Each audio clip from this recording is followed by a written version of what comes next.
Hello, Lamer Gamers. This is Simply Travis and Rowdy 5000 for the official podcast of the Lamers and Working Class Gamers. And welcome to the Lamer Gamers March News Roundup.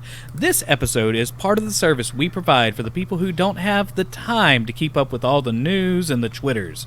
We're going to break down the top news from the month for each console and a sort of a mixture of multi-platform and PC stuff we find interesting, along with the most convincing rumors, the most ridiculous fake gaming news that we could find. It's kind of... all the rumors just kind of happened. Yeah.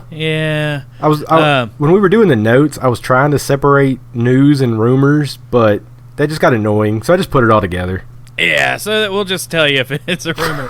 And we are now going to be separating the upcoming releases and games that just released for the month in its own special section all by itself because we got tired of repeating ourselves. Yeah, man, so, that last newscast, I think, ended up over 3 hours because of it. Yeah, so we're not going to... This will go a little bit quicker. All right. Now that we have a cartoonishly large load of gaming news loaded up in our podcasting bazooka, let's get started.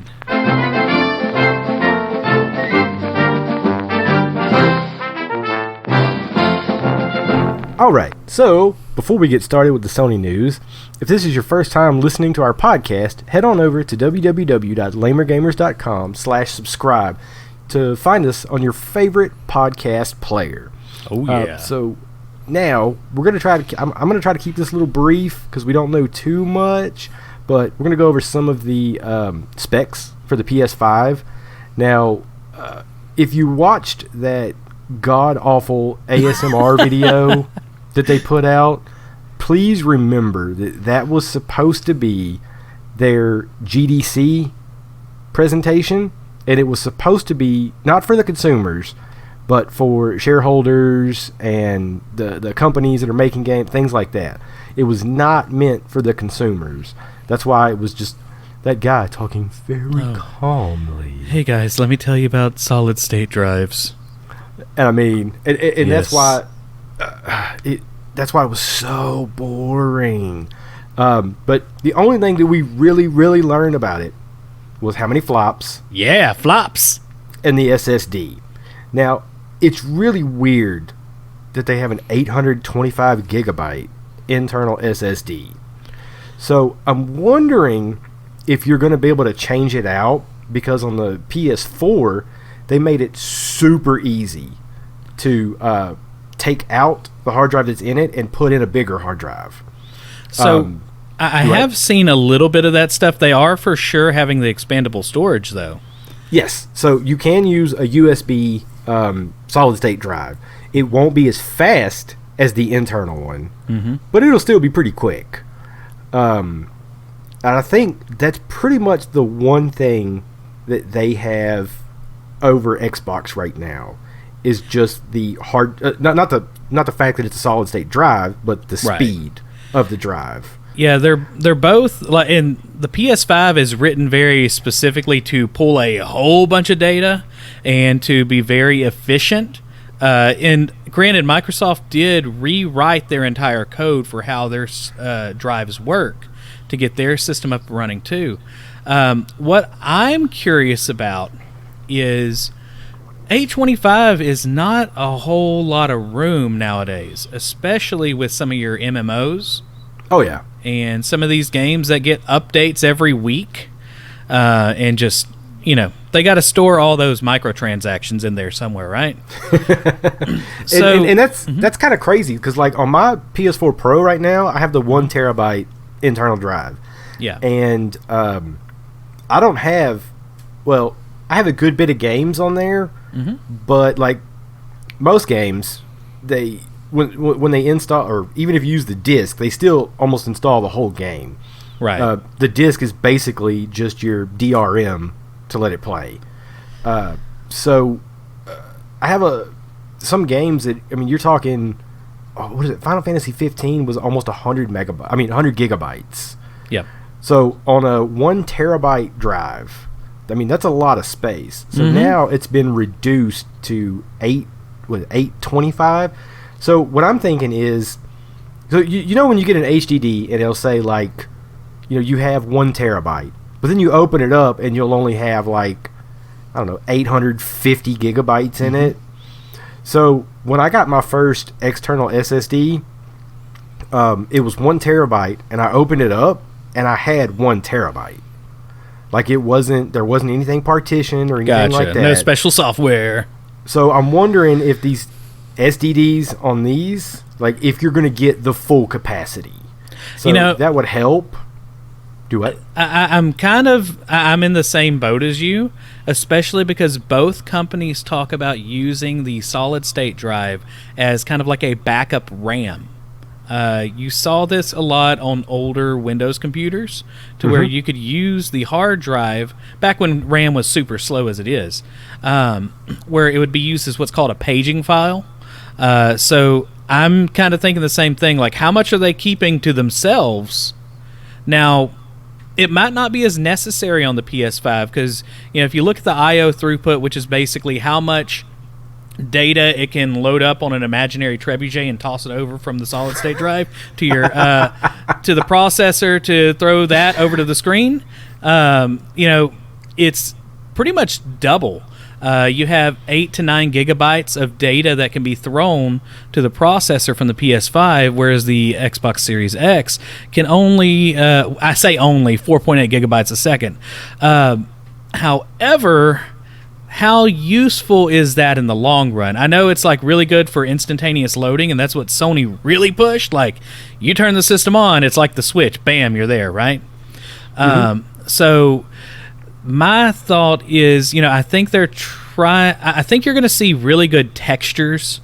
You might even see better textures on the PS5 because all the data is there. It doesn't have to be compressed down as much because it can be just basically tossed in. Whereas the Xbox, maybe, but there's really not. I don't think it's going to be that huge of a difference except for loading times, really. Yeah. I mean, Xbox has still got them beat pretty much everywhere else.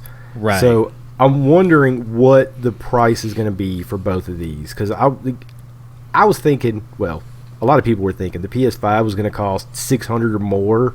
I don't see that anymore. With what they've released so far, they've probably got it down to $500. So don't quote me on that. Well, yeah, I would kind of think that too. So a big thing is that they're basically using a GPU that's going to be very similar to what's coming out in the future. The Zen 2. I'm sorry, not the Zen 2. But they have a whole different approach to it. They're using. They have less tech for the ray tracing. They don't have a separate unit like the Xbox Series does. Yeah. So it's going to be part of the shaders. It's kind of like built in, essentially. The parts in general sound like they're going to be cheaper. The CPU is less cores, but it is a higher... Oh, no, actually, it's a lower clock speed. Sorry. Yeah. It's variable frequency, which they called boost mode, which... No. It just is going to go up and down. I don't see that being that major of a push, really. But no, one thing that is weird to me with the PS5 is they're going to allow you to play games on regular hard drives, is what it sounds like. I could be wrong, which sounds like it would defeat the purpose of having the super fast drive built in. Oh, yeah. Yeah, because the Xbox Series X requires that fast so it can basically get enough stuff thrown over to it to kind of create and make in the GPU and CPU. Like, it requires that stuff to be thrown at it really fast because it works so fast putting it together that it can push it down the line is basically what's happening. So I'm wondering if that's going to be a bottleneck for some people because, one, you have 825 gigabytes. It's going to fill up really quick like you were saying. So people are going to go out and buy a cheaper solid state drive, and it's just going to basically... I mean, when I say cheaper, if they buy what's called the NVMEs, which is what the Xbox Series X is using, are you just going to run into the same loading times as Xbox? Yeah, that's my thing. I was trying to look up to see if they'll actually let you use HDDs. Mm-hmm. Yeah, I see it on here. It says external storage USB HDD support. Yeah, so that is going to completely defeat the purpose. So Go ahead. Because I used to use a hard drive for my Wii U, and that was like pulling teeth. It was awful, man. I've never used one for my PS4 or my Xbox One. Yeah. But I do have I swear by solid state drives on my Mac. When I make music, most of my software programs they're called VSTs, virtual instruments. Yeah. I have them all installed on my solid state drive. So I plug the solid state drive into the USB-C Thunderbolt. And so what it has to do is once I hit a key on my keyboard or a pad on my drum pad, it goes from the pad into the computer, from the computer to the solid state drive, accesses the VST from the solid state drive back to the computer instantaneously. So I swear by SSDs. Now the problem is, if you want to get a good one, they're expensive. Yeah, and that's what I think is going to happen this generation is they're betting on these drives being cheaper probably a couple years down the line when they think people are going to need them, but at 825 gigabytes, I feel like people are going to need the extra space quicker. Oh, yeah. Now, the Series X, which I'm going to go into in depth because they've released a far more in-depth picture of it so far.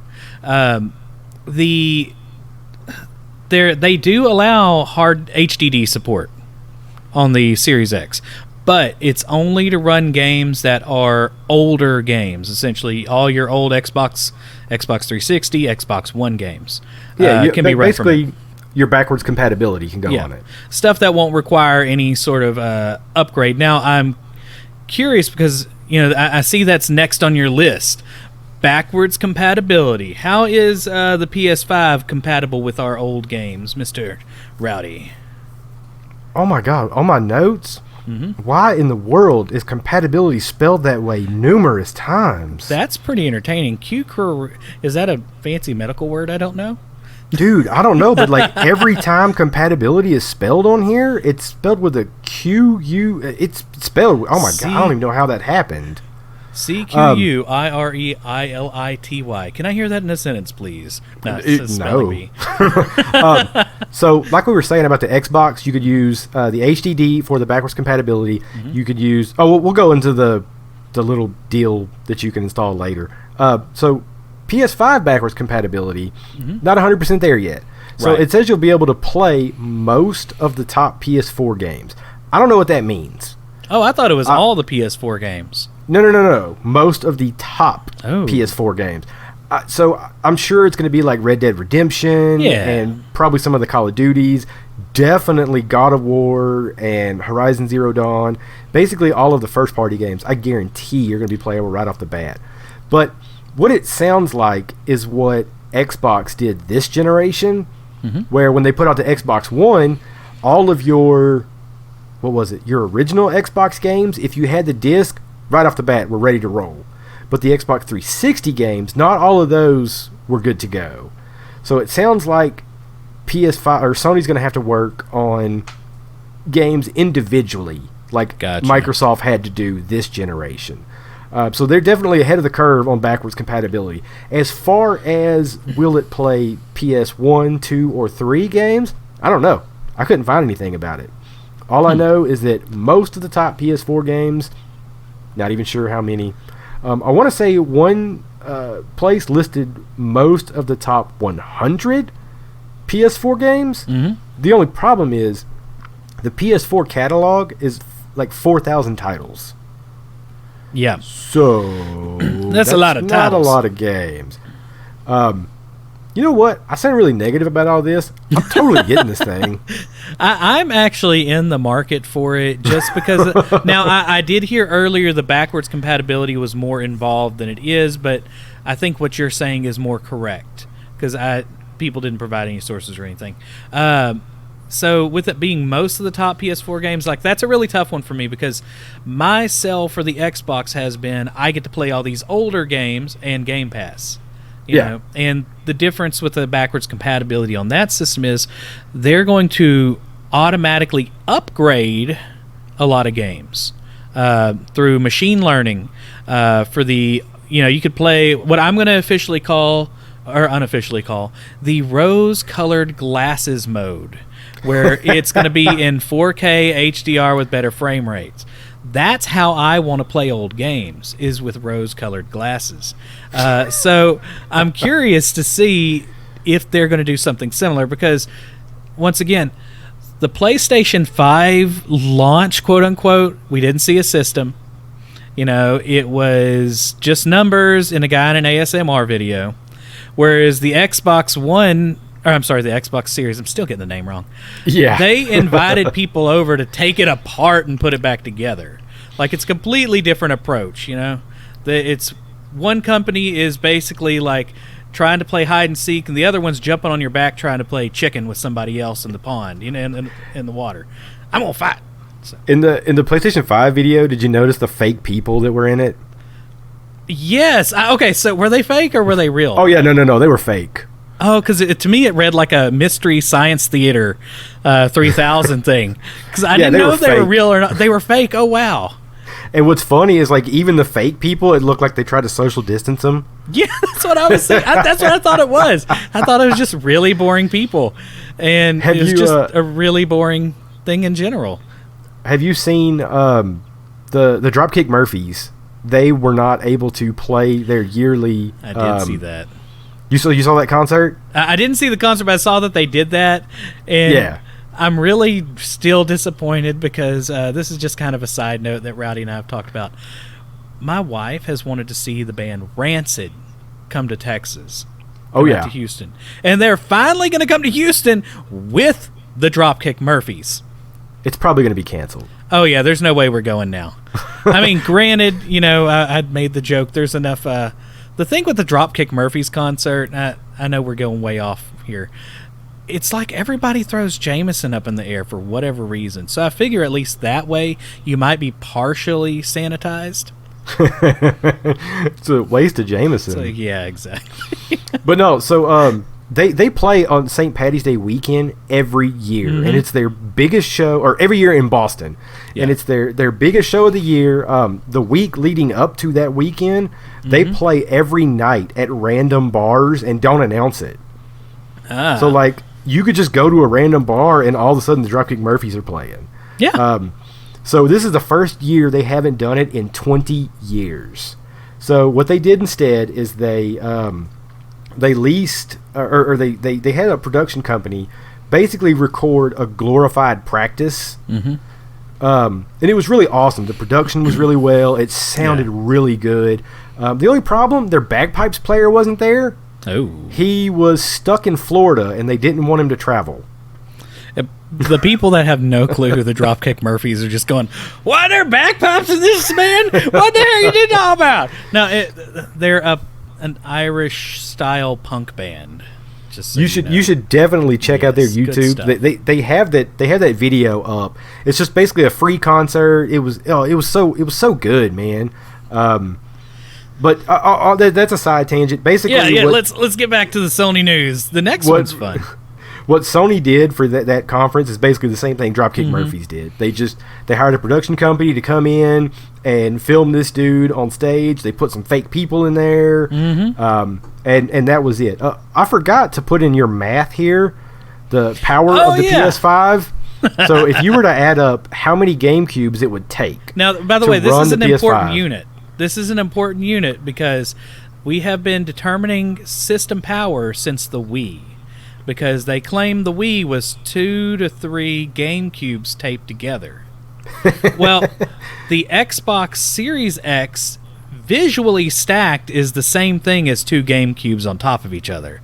But we've done the math. The important math to determine how many GameCubes are squished inside the PlayStation 5. To run a PlayStation 5, you would need 1,093 GameCubes.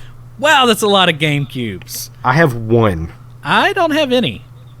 I sold mine back in the day to get a Wii, and then my Wii broke.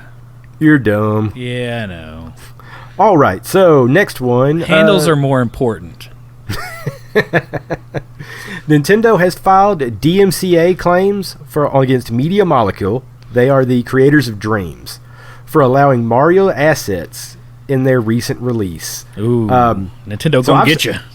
I've seen some of these. Now, it's funny because it's technically not Mario assets. It's people have made Mario in this game by drawing him. It's not necessarily like somebody yanked Mario's assets from a game, but people are very creative in Dreams, and I've played some Mario levels that looked exactly like Mario 64. Yep. I mean, it is crazy how good it looks. And we all knew this was coming. Oh yeah. Hey, what does DMCA mean? Is like digital media copyright? I'm not 100% sure. Or digital media claim. It's basically like a strike.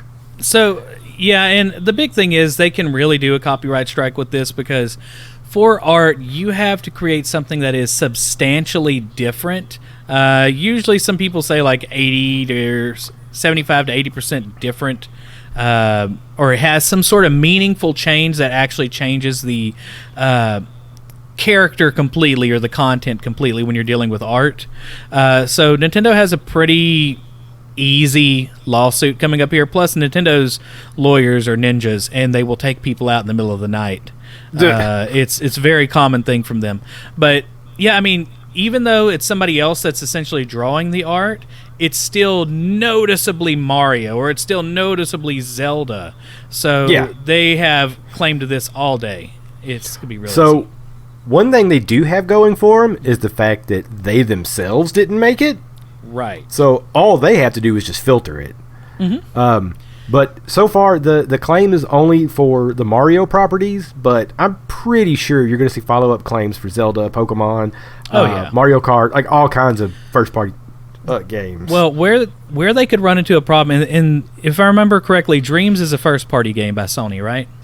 It's by Media Molecule, but yes, they are a company owned by Sony. Okay.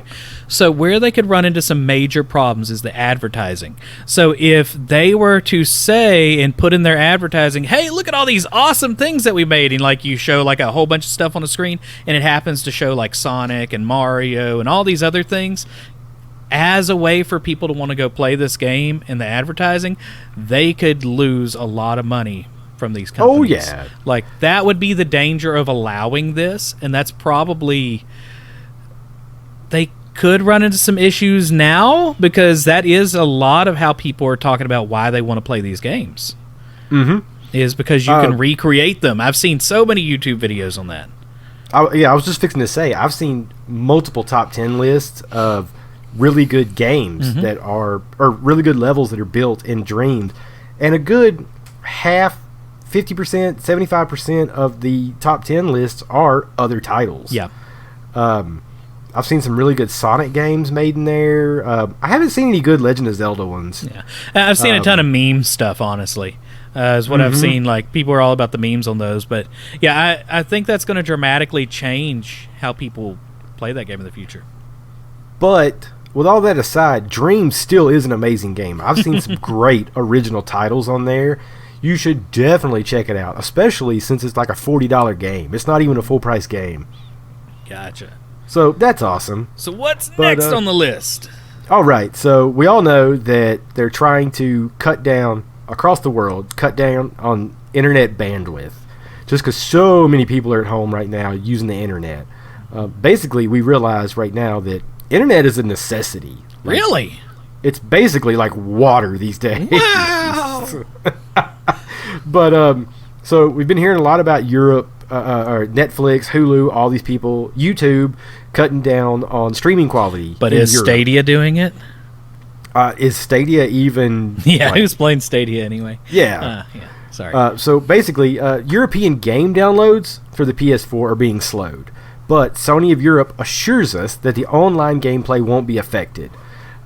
So the problem with this right now, I know you've never seen it, but to download a PS4 game, it doesn't take that long. I mean, normally, you're looking at a 25 gigabyte game. It takes, well, for us, like in our area, we only have like 100 megabit internet. Yeah. So you can get like a 25 gigabyte game less than a half hour. But to install on a PS4, it takes forever. Because basically, anytime there's an update for a game, it has to rewrite instead of adding on to. So it takes forever. So now with the slow downloads plus the install, I'm sorry, Europe. So that sucks, but hopefully we'll get everything sorted out soon. What's next here? Oh, the Nintendo PlayStation prototype? Wait, what? What the heck is it? That ain't a thing. Dude, there is an amazing video I watched about how and why the Nintendo PlayStation was made. Basically, Sony was making the sound chip for the Super Nintendo. Well, they made a whole separate unit that plugs into the bottom. Well, no, prior to this. Oh, okay, yeah. Sony was doing lots of stuff. Sony was making the sound chips that you put in the Super Nintendo. Well, the head honcho of Nintendo at the time, I forget his name, he didn't like that. Mm-hmm.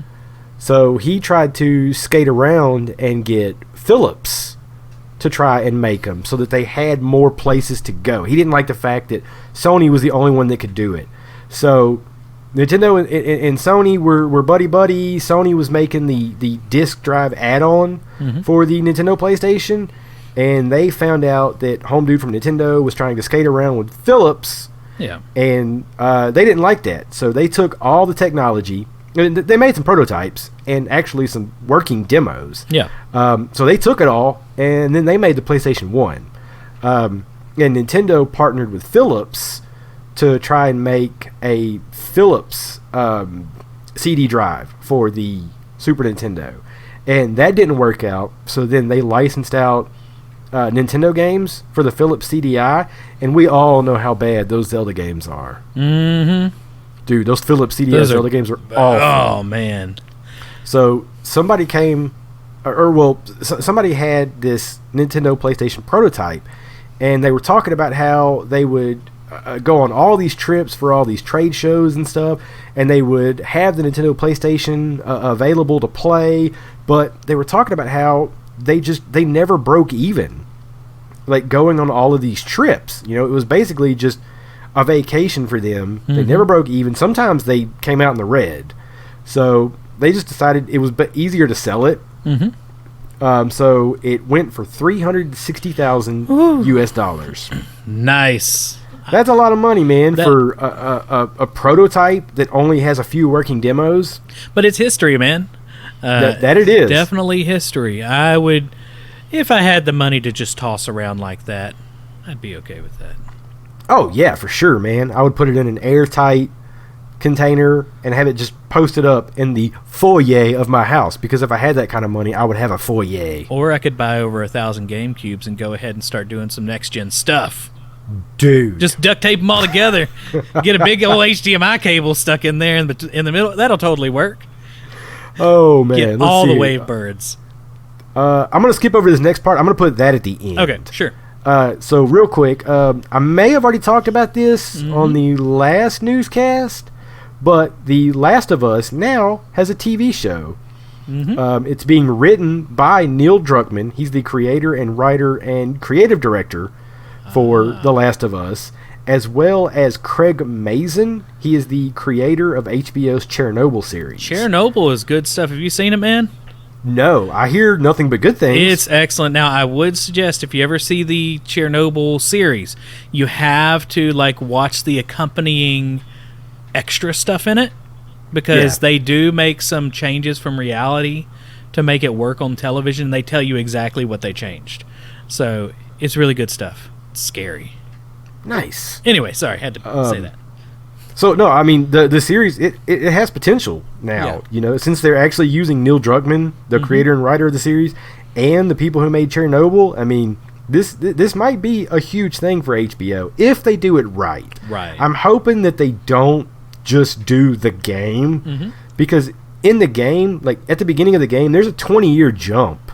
Yeah. If for the first series, if they were to cover what happened in that 20 years, where the main character, Joel, how he becomes this father family man into this just die-hard ruthless dude. Ruthless dude. Ruthless dude. That sounds like a good name for a game. He becomes a bad dude. Like one of those 99-cent games you see on the Switch. Oh, man. But yeah, so now I'm going to go to the big rumor. Dun, dun, dun! So, Konami. Konami has made some of my favorite games. I mean, we're talking Castlevania, Contra. Gosh, Christ. I was trying to think. Contra. Castlevania and Contra. I love those series. Castlevania 2 was an amazing game. Like, it was crazy because it was such a departure from the first game, and it was more RPG based. Right. So there's a big Konami rumor. So let's see, what did I write here? Yes, it's been rumored that Sony is interested in purchasing 3 of Konami's biggest titles: Castlevania, Metal Gear, and Silent Hill. So right now, Konami has no interest in making console games. Their interests lie in mobile games and slot machines. Did you get that picture I sent you of like the Silent Hill slot machine? Yeah, those things are crazy, man. That's dumb, man. But Konami's still making money doing this. I wonder if they got those out on the boats and stuff out in Louisiana. Probably not. It's probably only in Japan. Yeah, we're on the edge of Texas and Louisiana. So if you want to go gamble, you go over to the more swampy areas than the swamps out here. The extremely swampy areas. So, I mean, they're basically only making mobile games and slot machines. It's boring. So, Sony has shown interest in getting these games. So, here's the deal. So, Kojima and Konami had a huge falling out. Kojima was in the middle of making Silent Hill with Norman Reedus. And a fetus. They put out the PT demo. Like, I don't know if you've heard the storied past of the PT demo. Is that scary game? Well, yeah, it was just a demo. Yeah. But, yeah, it was super scary. And it got to the point where if you didn't have it installed on your PS4, you can't install it now. Yeah, and those like, PS4s go for like $700 nowadays. Oh, yeah. So, there's a rumor that Kojima has been working, again, with his best friend Norman Reedus, on a horror title. So, it's possibly Silent Hill. I just want to see a buddy film with them at this point. Like make it a rom-com or something. It'd be hilarious. Dude, you could watch YouTube videos of him directing Norman Reedus holding a fake baby when they're doing like the Death Stranding stuff. Nice. Dude, that's definitely a rom-com right there. Yeah, no, they're like best buddies and they don't even speak the same language. Yeah. That's bonkers right there. So, yeah, and if this happens, if PlayStation buys these, they're still buddy-buddy with Kojima, so could they pass on Metal Gear to Kojima again? Because Kojima made Metal Gear Solid. He worked on some of the early Metal Gear games before it was Metal Gear Solid. One of the rumors is they want to recreate Metal Gear, like the old, I forget what the computer system was the time that they were out for, but they also did a Nintendo Entertainment System port, and that's the one I played. So they could try and remake these. That would be totally awesome. But after all of these rumors come out, Konami has gone on the record stated that they are not working on a Silent Hill game. They are not working on a Silent Hill game. So on a scale of, let's say, 1 as a rumor to like 10 being completely fake news, what do you think this would be at? Man, I'd honestly put it at like a 4. I'd put it pretty low. It sounds awesome. I think that's why people are hyping it up. Yeah. But I don't know if Konami's willing to part with those. Yeah, those are some pretty big... even I could see them licensing it out if they don't want to do the actual development anymore and not play the game. Yeah. Play the game of making money in the gaming industry anymore. You know, I could see them saying, hey, Sony, we're going to partner with you. This will be like a second-party game or something, you know? And they would be the publisher, and then Sony would be the actual developer, you know? I think that would work. And I think Sony needs some of that stuff right now, too, because a lot of people angry right now after that boring Sony announcement. Oh, dude. There was a lot of anger on Twitter. Dude, they seriously, they need to have put a disclaimer at the beginning of that, talking about how that was not the presentation for consumers. This ain't for you guys. Ugh. But let's see here. But yeah, I think that's it for Sony, man. All right, so we are about to move on to the Nintendo news after the break.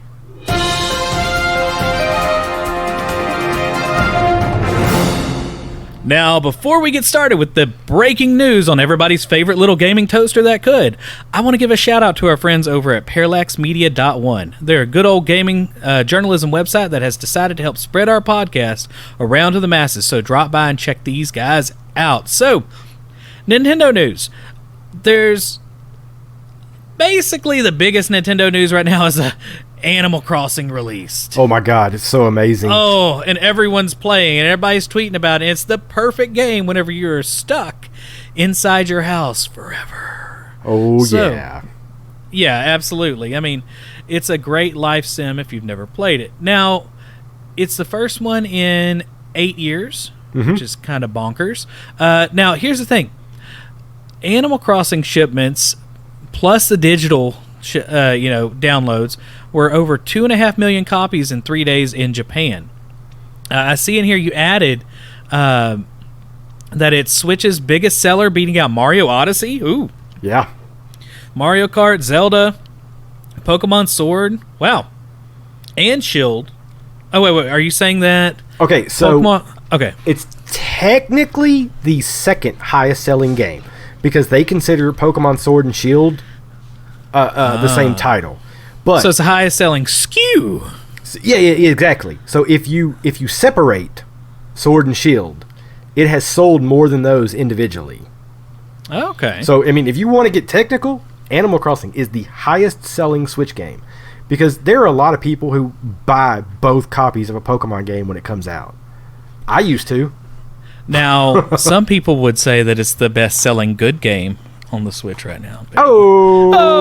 Sorry. We have a love-hate relationship with Pokemon, it seems, on this podcast. I really, really love Pokemon, but Sword and Shield, it didn't have the quality. Yeah, it's got good points. It's got other points. All right. So, speaking of sales, Switch has outsold the Wii's total install base in Japan. Seems to be a lot of Japan news right now.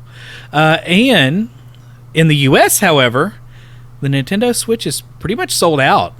You cannot find one except for the Switch Lites. Like, those are still easy to find because who the heck wants one of those? At least they're not for me. Yeah, they're to give to your kids, really. But it's causing prices to get crazy on eBay. Dude, there's always a Nintendo black market. Oh, man. You go to the dark web to go get Nintendo games. Tom Nook's down there. No, that's where they have Rossetti. Oh, black man. market now. Yeah. Rossetti's over there selling Nintendo Switches. They may or may not be legit. It's kind of a, it's kind of a guessing game. They're $600 a piece. Dude, I love Rossetti, man. It's so awesome. I was actually joking with a buddy of mine that I work with because it's mainly 3 people that work on our shift. And me and one of the other guys have Switches, and we're always talking about it. So we tell the third guy we work with, like, man, you really need to get one. It's amazing. He's like, oh, man, one of these days. I was like, what you can do is we could research all the parts that are in a Nintendo Switch. And then you could buy all the parts individually from China, and we'll make you a Nintendo Switch. Oh, a Nintendo Switch. That's the best knockoff version. All right, so I was going to see if I have on my notes, watch the video before the show. Yeah, I totally didn't do that. Luigi's Mansion 3 Multiplayer Pack DLC Part 1 released. Have you looked into any of that? I know you have the Luigi's Mansion. No, I didn't really look into it, man. I didn't really like the multiplayer that much. It just seemed like little Mario Party-esque games. Like, they could have been putting Mario Party instead of this. Now, these DLC packs may make multiplayer better. Gotcha. But, I mean, the main part of the game, it was awesome. I love Luigi's Mansion 3. It's probably one of my favorite titles that released last year. But, the multiplayer just wasn't for me. Gotcha. All right, let's go ahead and get to the depressing news before we get to the Indie World Direct, which is the big chunk of Nintendo news right now. Nintendo has closed all of its repair centers in North America until further notice due to the coronavirus. So apparently they've had some people at Nintendo's offices that had contracted it. But if you have a busted Joy-Con, too bad. It's going to stay busted for a little while. It's going to stay busted. I will highly suggest getting some... now, I got to say this very specifically. Electrical contact cleaner. Electrical contact cleaner. Don't go and get some, Optifree and squirt it inside your Nintendo Switch. That will break it. But they sell this stuff that's made for cleaning electronics. You can kind of pull back the little rubbery layer underneath and spray it with the contact cleaner, wipe it off with a Q-tip. You can also do this with a Q-tip with like a high percentage alcohol, but you want to keep that for sterilization right now. I would highly suggest that. I've fixed quite a few using that method. Some people still, of course, have actual mechanically messed up Joy-Cons, but sometimes you get lucky, especially if you have a house full of furry animals like cats, dogs, and otters. Yes. God, I wish I had otters. Yeah, it'd be nice. My wife wants otters so bad. All right, so and the next, coronavirus news is Nintendo is donating 9,500 N95 respirator masks. So whenever they were hearing what was coming down the pipe, not warp pipe, hey, Rowdy has his N95 mask on him right now in the show. He works at an ER, so he's supposed to have one. That they decided that it would be better use for the local hospitals to use the respirator masks rather than keeping the employees in the job, basically. So most employees from Nintendo are working from home. So yeah, that's some pretty cool news. That's nice of Nintendo to take their stockpile and give it to others. So I want to point out that there's been a lot of companies donating N95 masks, and a lot of people have been like, why are these companies sitting on so many N95 masks? Now, they were sitting on some, but a lot of these companies are just buying more and then donating them. Like, they don't have all of these on site. Now, there was one, like Facebook was donating a ridiculous amount of N95 masks, and somebody was like, oh, Facebook, why do they have so many masks? Why are they hoarding? They bought them and then shipped them out. That's how they donated them. Because a lot of companies are doing that right now. So they didn't have all of those on their site. They're not hoarding them. Now, I could see Nintendo doing this as a normal precaution because, I mean, if you look at Japan, whenever they had the SARS epidemics and things like that, you saw that as a very normal part of their culture was to have those masks. Oh, yeah. I don't know if they were N95 or not.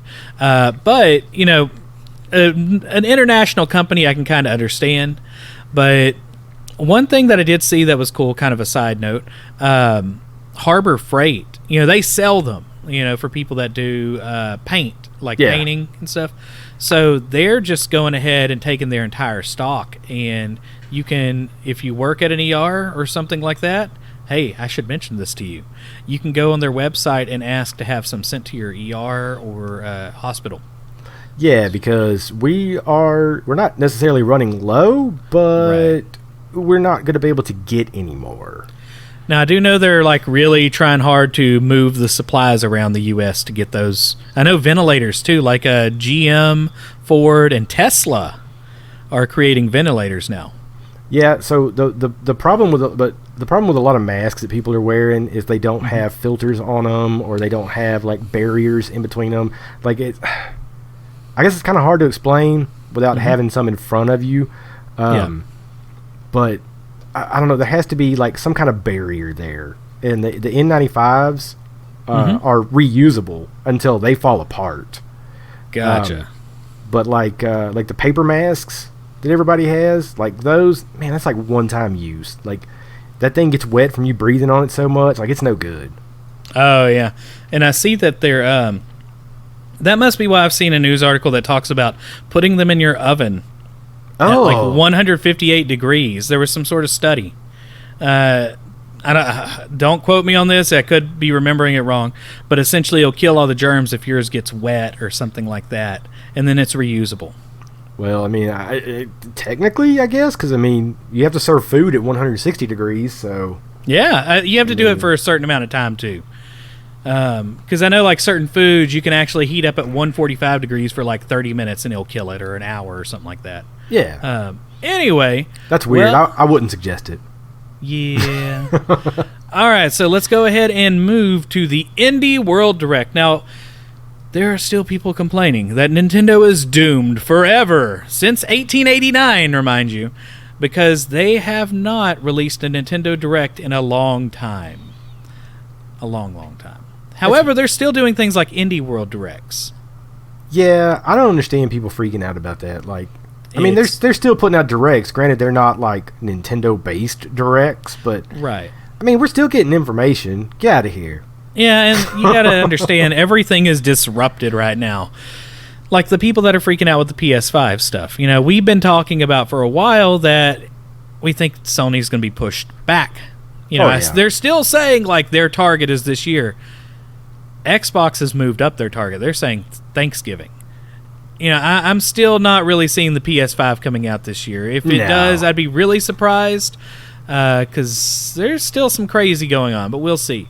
Anyway, so I've got a list of games and what was basically said from the Indie World Direct.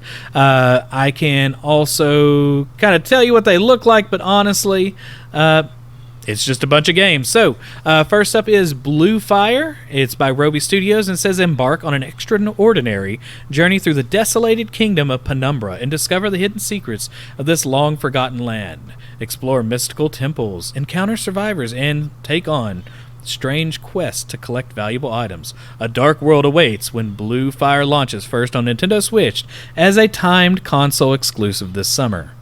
So, that one is... it looks pretty interesting. A lot of these aren't going to be too terribly descriptive because we're just basically going to move on and let you kind of know, hey, go check out the Indie Direct, right? So is that the one that looks like a 3D Hollow Knight type thing? It looks a bit like it. So as you're kind of talking, I'm kind of watching it. It does look like a 3D Hollow Knight quite a bit. Okay. You would be correct, good sir. So, by the way, Mr. 5000, I included a link in the notes if you wanted to click and see where I'm getting most of this information. Gotcha. All right, next up is Baldo. Now, whenever I hear Baldo, wasn't that like a name of a dog in some movie? Balto, okay. Well, this is from Nap's team. It says, meet many weird and funny characters and become immersed in the amazing world of Baldo, an action RPG full of puzzles, intriguing gameplay mechanics, and intricate dungeons to solve spread through a wide interactive open world. It's going to launch first on Nintendo Switch as a timed exclusive this summer, and it looks a lot like a Miyazaki film, man. Yeah, dude. Like, I actually thought that it was going to be like a side quest for like Ni no Kuni or something like that because of the way that it looks. And the way it was described, I was like, nah, this sounds dumb. I don't want this. But then when I saw the gameplay, I was like, man, I actually want to play this one. Yeah, and I'm looking at it, and I'm just watching it again as we're going through. It looks top notch, man. The animation looks good. The gameplay looks pretty fun, actually. This might actually be on my list because I need me some action RPGs. Yeah. They look so bad. But it definitely is a throwback to Miyazaki styles. As long as it doesn't turn into Pokemon like Ni no Kuni? Ni no Kuni did. I'll be happy. So, do you want to switch back and forth and do these, or do you want me to just run through them? Man, I'll read this next one just because I want to talk about something. All right. Tell me if you want to talk about one of these games. This next game, I Am Dead, from Hollow Ponds. I Am Dead is a charming puzzle adventure game from the creators of Hohokam and Wilmot's Warehouse about exploring the afterlife. I Am Dead launches first on Nintendo Switch as a timed console exclusive later this year. Now, the thing I wanted to say about this game, it looks boring.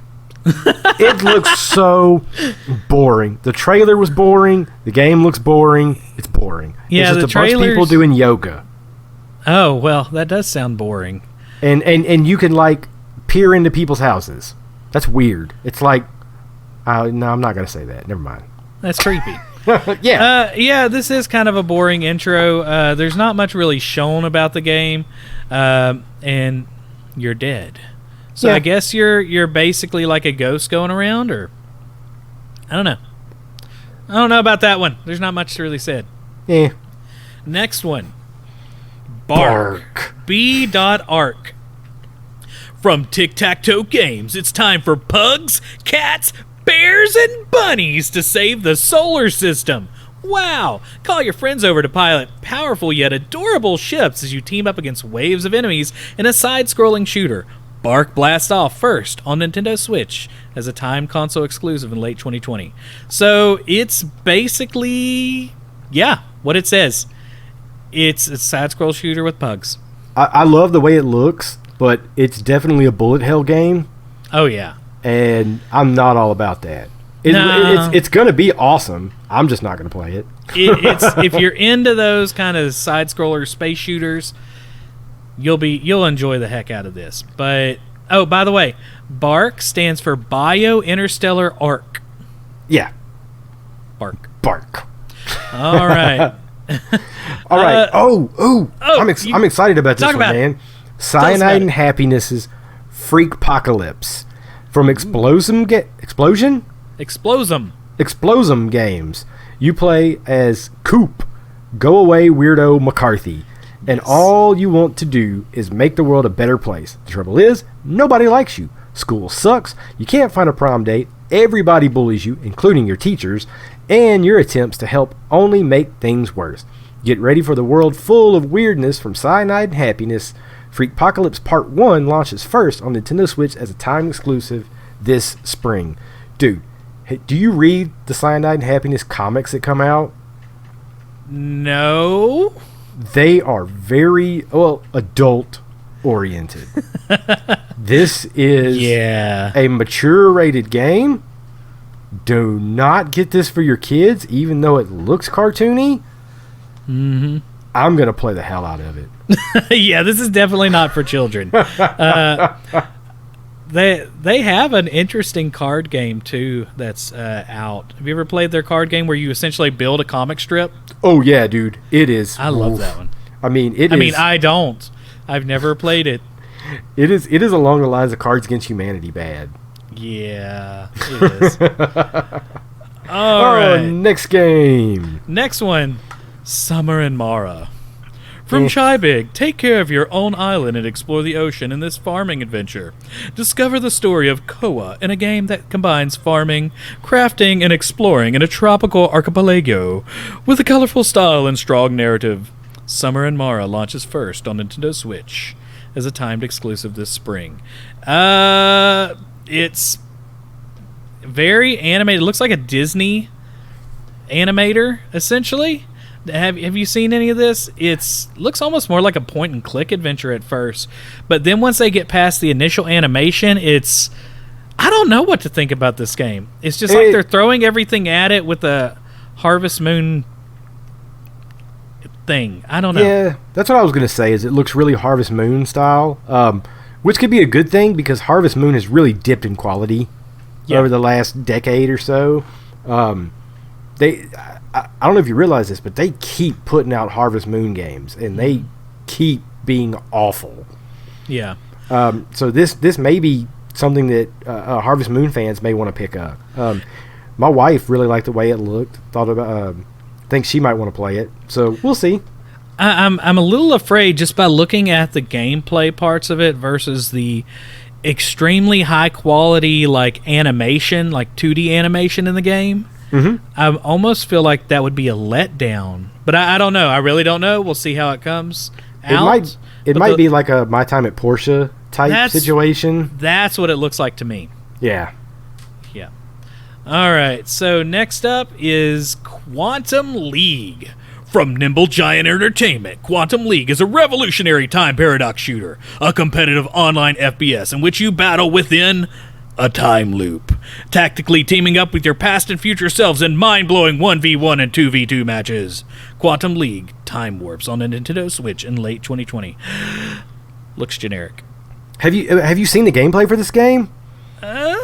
No. Let's watch Dude, Okay, so it's super crazy. I'll explain it to you. So it's like it's a first-person shooter, like it says. So you go in multiple rounds. So let's say it's just 1v1 right off the bat, and it's kind of set up what looks like maybe like a paintball type arena. There's places to hide behind and stuff.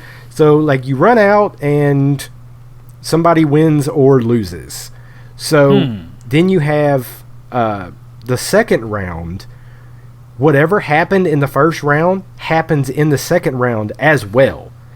Oh wow! So whatever, so you could do different, different strategies to where at some point, like you could take and hide behind something or fire at an area where you think the player would run, the other player would run, but it may not get him until the second round. Interesting. So that's interesting. So you could essentially it looks like there's lanes too, like a lot of MMOs are, to where you could go out into one lane, spray fire like a crazy person, run back or die, go in the second lane, spray fire, and you could kind of repeat these kind of thought processes. And as it progresses, it gets wilder and wilder and turns into bullet hell. Yeah, that's interesting. I was so turned off by the art style though. It's an interesting concept, but the art style looks like an overly generic Fortnite, which Fortnite is kind of generic as it is. Yeah. Fortnite to me is the Voldemort of video games. It has no nose. Yeah. That's how I draw my character. All right, let's see. The next one is The Good Life. From White Owls, Inc., become a journalist from New York and head out to research Rainy Woods, the world's happiest town in the English countryside. But Rainy Woods also hides a great secret. On full moon nights, the inhabitants turn into dogs and cats. Good Lord. Enjoy the bizarre charm of Rainy Woods when The Good Life launches on Nintendo Switch later this year. It's Furry Island. Okay. It's a mystery RPG. What the heck is a mystery RPG? I don't know, man. You could just throw any descriptive or any adjective in front of RPG these days. Yeah, it looks rough, man. Oh, and you get to be a cat and you run around. You get to be a dog and you run around. It's all right. I'm done with that one. Next, The Last Campfire. You want to do this one? So this is from Hello Games. Discover a beautiful wilderness filled with lost folk, strange creatures, and mysterious ruins as you journey to light the last campfire. Experience a truly moving tale of magic and mystery when The Last Campfire launches for Nintendo Switch this summer. So a lot of people will remember that Hello Games is the company who did No Man's Sky. Yeah. But this is kind of a return to their roots. What was the name of that game? They did. It was a. Oh my God! You were a stuntman. Something Joe. I forget what it was, but those games were really awesome, and that's what surprised me when I knew that they were moving from those kind of stunt games. They're real cartoony looking to No Man's Sky. So now they're going back to this kind of cartoony look. This has potential to be a good game. It looks great. I'm wondering how people are going to feel about the fact that Hello Games is the one making it. Well, I mean, it still looks like it looks really well done. It reminds me of the temples in Zelda Breath of the Wild. Yeah, but it does look like that. A little fancier, actually, and with actual NPCs in them. Yeah. So, looks like a pretty good one. I'm definitely going to be on the lookout for that one. I'm surprised that counts as an indie, but I guess Hello Games counts as an indie, right? Yeah. Oh, yeah. Yeah. All right, next up is... I don't even see images for this one. Pixel Junk Eden 2. From Q Games. Jump, spin, swing, and take out invading creatures to collect pollen and grow gardens back to full bloom. Along the way, you'll encounter a host of creatures and beautifully realized alien worlds to explore and liberate. Wallow in a feeling of synesthesia as the art and exquisite music from Bayon... I don't know who Bayon is. Envelopes your mind and soul, and you, your Grimp, and the delightful aesthetics of Pixel Junk Eden become one. Enjoy this Wonderland alone or a friend via local multiplayer when Pixel Junk Eden 2 launches on Nintendo Switch this summer. Yeah, I don't have any images of that one. But I don't know if you've ever played any past Pixel Junk games, because they make like the Bit Runner games, and then there was I forget. Pixel Junk's made a lot of games, but they all had this really cool cartoony art style, very vibrant colors. Okay. Not really much like dark shading or anything. It's very vibrant. Oh games. yeah, this is all flat, all basically muted colors. Very cool looking design, actually. Yeah. I don't think I'm gonna play it, but I definitely see the appeal. Okay, so I am familiar with this company though. I'm familiar with the game Pixel Junk Monsters. Yes. Too. Which was a really cool, like, strategy, like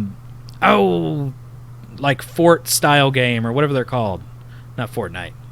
Oh my god, what are those games called? Where there's lots of baddies, and you're trying to protect them from going past a certain point. Tower Defense. Tower Defense, those things, yeah.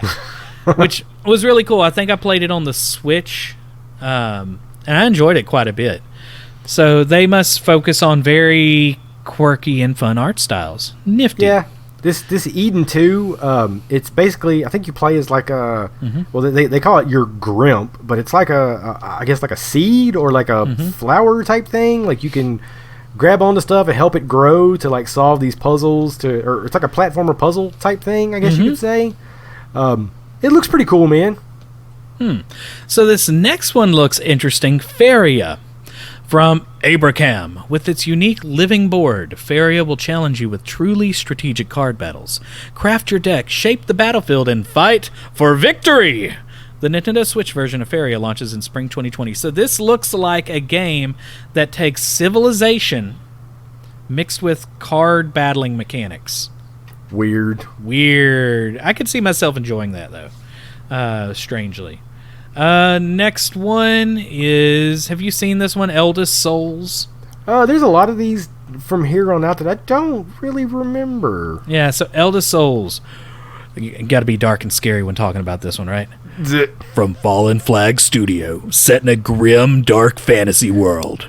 Eldest Scrolls innovates boss rush gameplay with a high level of combat customization. Be among the first to take up the challenge when Eldest Souls launches on Nintendo Switch as a timed console exclusive this summer. This summer. The tweet about it's even more. Ready for a challenge? Slay ancient gods and master various combat styles. Win the pixel art boss rush RPG. Eldest Souls arrives on Nintendo Switch this summer. Oh yeah, it's intense. You had to be I don't intense. think I want to play this game. Okay, so I'm not normally a big like boss battle person, but this one looks decent.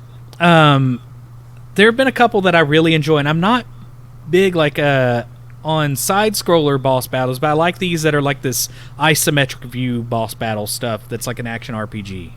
Yeah. I don't know why. I shouldn't. I think the last boss battle game that I really played was Mechtermination Squad for Switch, because it was kind of like boss battle but Contra. Okay. Like, it was pretty cool, man. I really dug that one. Right. But I'm not really big on boss rush type stuff. Yeah, this next one, Sky Racket. This one looks rough, man. Like, it looks good. Like, it looks like it's fun to play, but it's another bullet hell. Was it Sky Racket from Double Dash Studios? Flying over whimsical worlds filled with vivid colors. It's just you, a stylish scarf, a laser tennis racket, and a horde of fluffy enemies trying to blow you back to the ground. Mixing the classic genres of shoot-'em-ups and block breakers, Sky Racket is the most fun shmup breaker. Sky Racket launches on Nintendo Switch later today. Well, the day that it came out. So I actually looked this up. It looks fun and terrible at the same time. I think I would have really enjoyed this like on an old NES system way back in the day.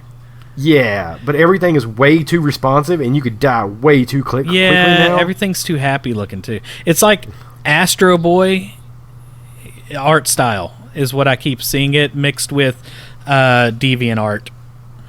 Like indie artists.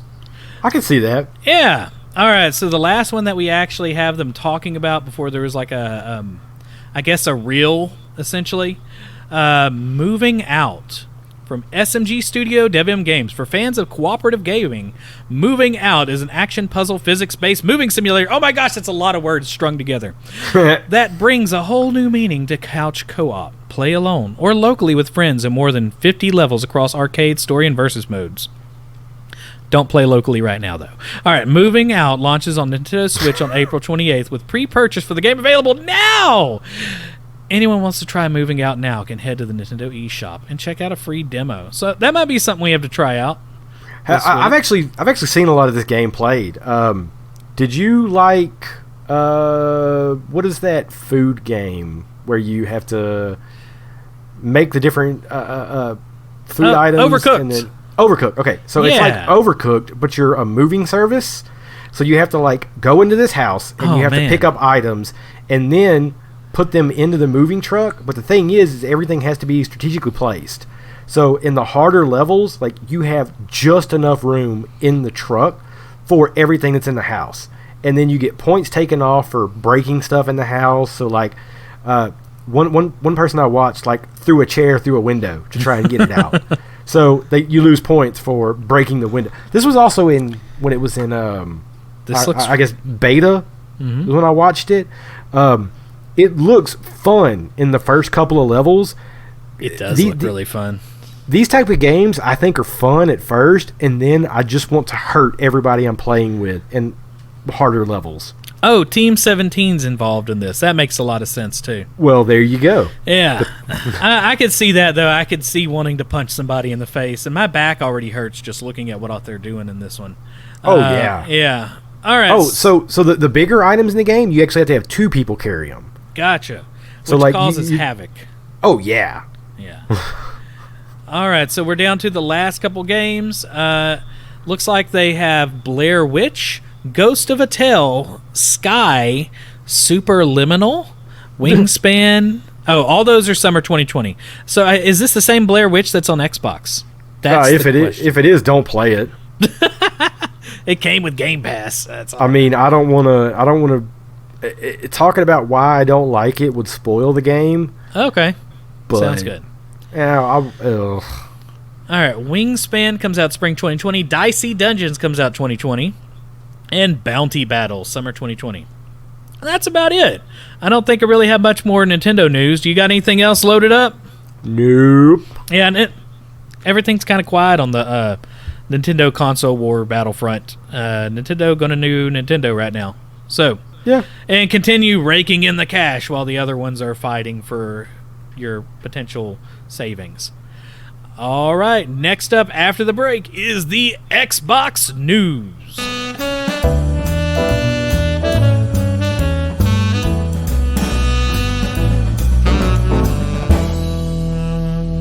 All right, guys, before we start diving into the Xbox Series 1 X Series, whatever it's called, whatever they're calling the system nowadays, the news of the week for those.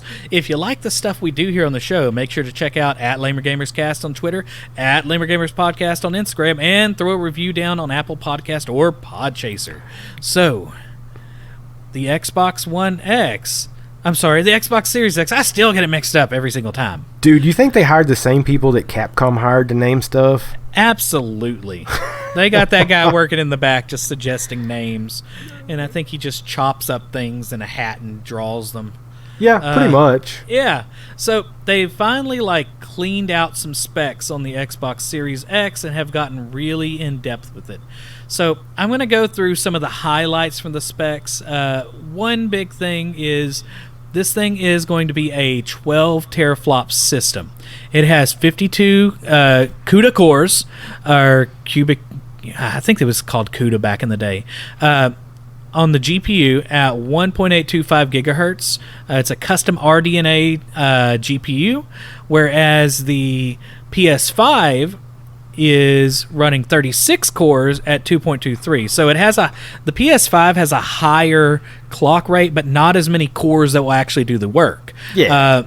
So it's a 12 teraflop system. So if we do the math, and we base this math on really important data, how many GameCubes of power does it equal? I bet it's a lot. It's a lot of GameCubes. Now, the reason why I'm saying this First of all, we've been using GameCubes duct taped together for video game systems for a long time. They essentially put them in a trash compactor and squish them down and try to fit them into these systems nowadays. It's really amazing, the science that's come out of these game companies. Now, that's sarcasm if you have no clue. Anyway, so they are saying that the Xbox Series X, to kind of get an idea of its size, the actual system, because we have seen the system, unlike the PlayStation 5. All we've seen is the dev unit, which looks like a Dyson vacuum cleaner. Oh, it's got a pizza slice warmer in the middle of it. Exactly. That's what you do. You set your pizza slice in there, and the heat from the system comes out of those vents and heats up your pizza slice. Exactly. Now, the Xbox Series X is essentially a rectangle. Yep. And all the air shoots up the top. And you can put, if you just hang some meat over it, you could probably dry it and make some beef jerky over time. But anyway, so they say, though, that it's basically the same size as 2 GameCubes stacked on top of each other, if you want to wrap that around your head, without the handle, mind you. They should have included a handle with the Xbox Series X. Now, the system is the power equivalent, now this is based on 9.4 gigaflops of power from the GameCube, of 1,276 GameCubes stuck in a compactor and squished inside. That's a lot of GameCubes. That's a lot of GameCubes. That's a lot of GameCubes in there. It's amazing what they can do nowadays. Now, with that being said, there's a lot of power coming out of the GPU. Now, that's not the only part of the tale here.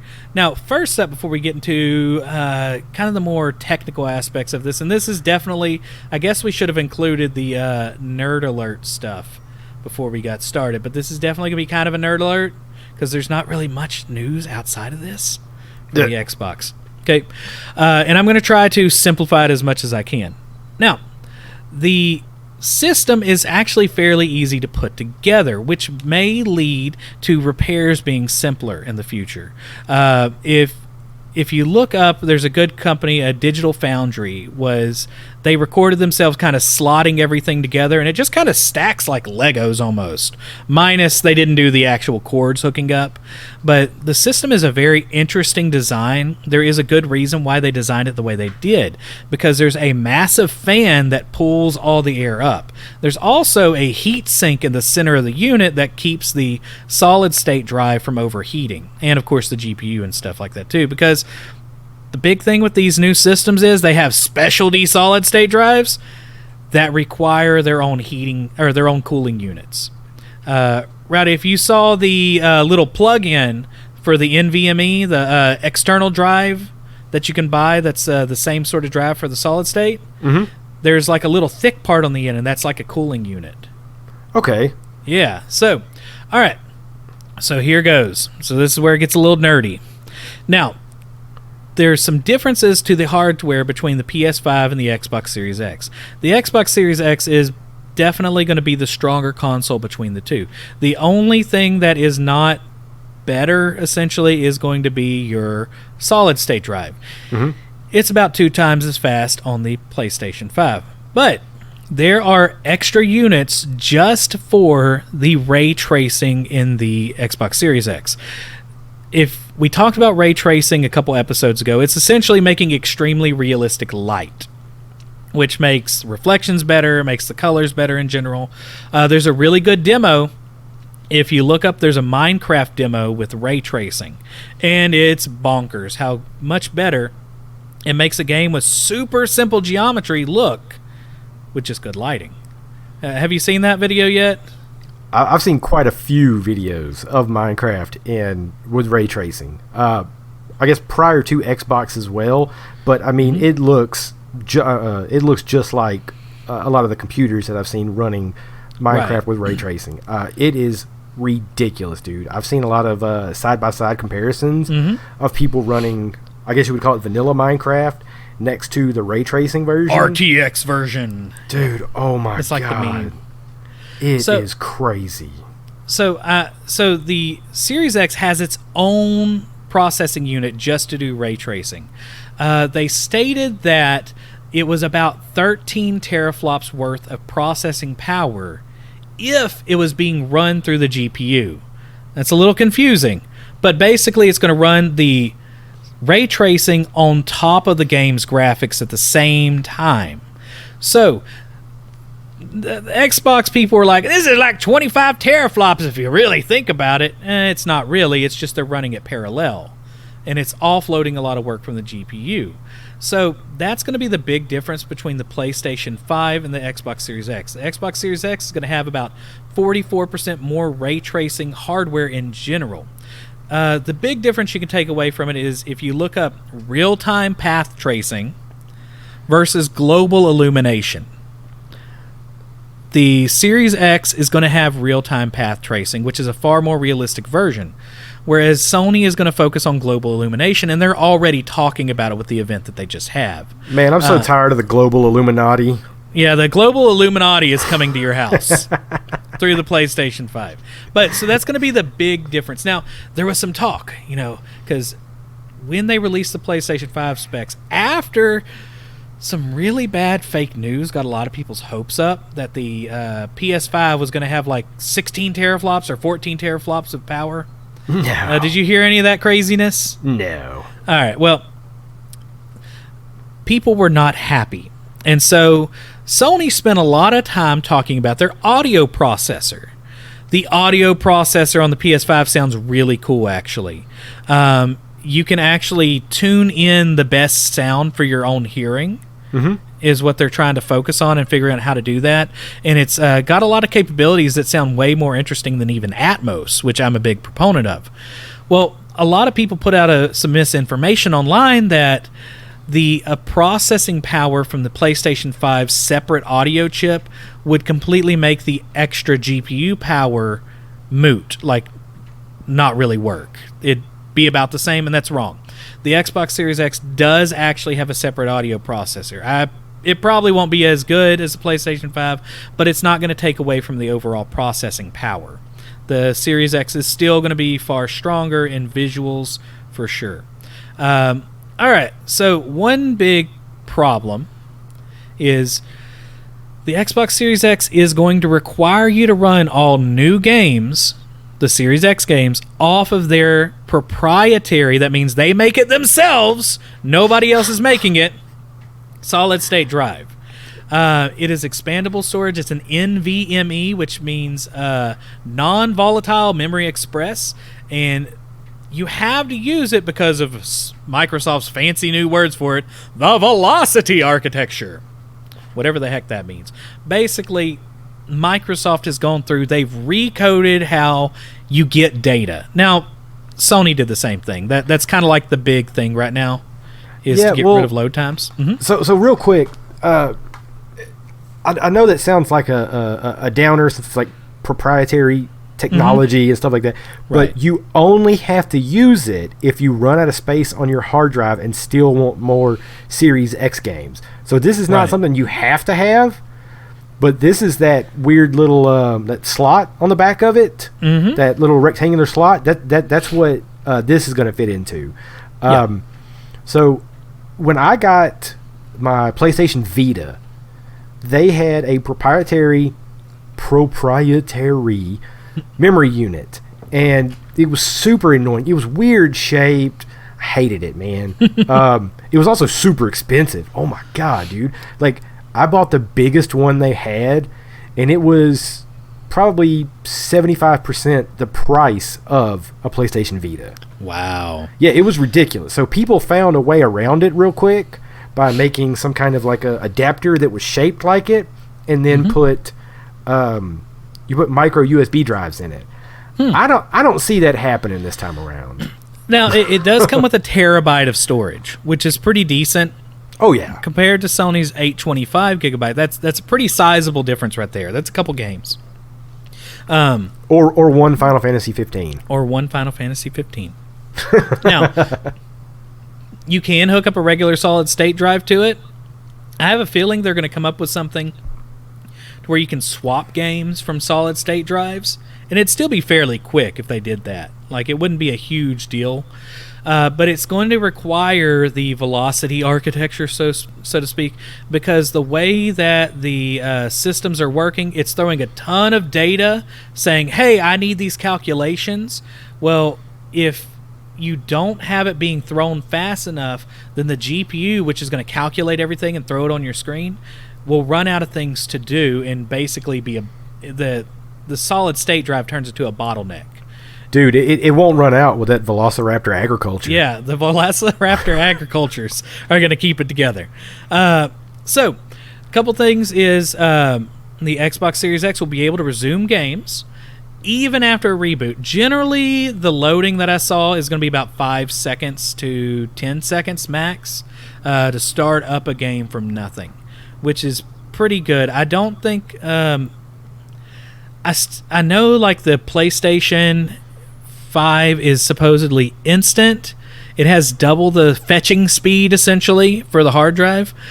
I don't know if it's going to be that huge of a deal when we're talking about speeds this fast as it is. Yes, it will. It will.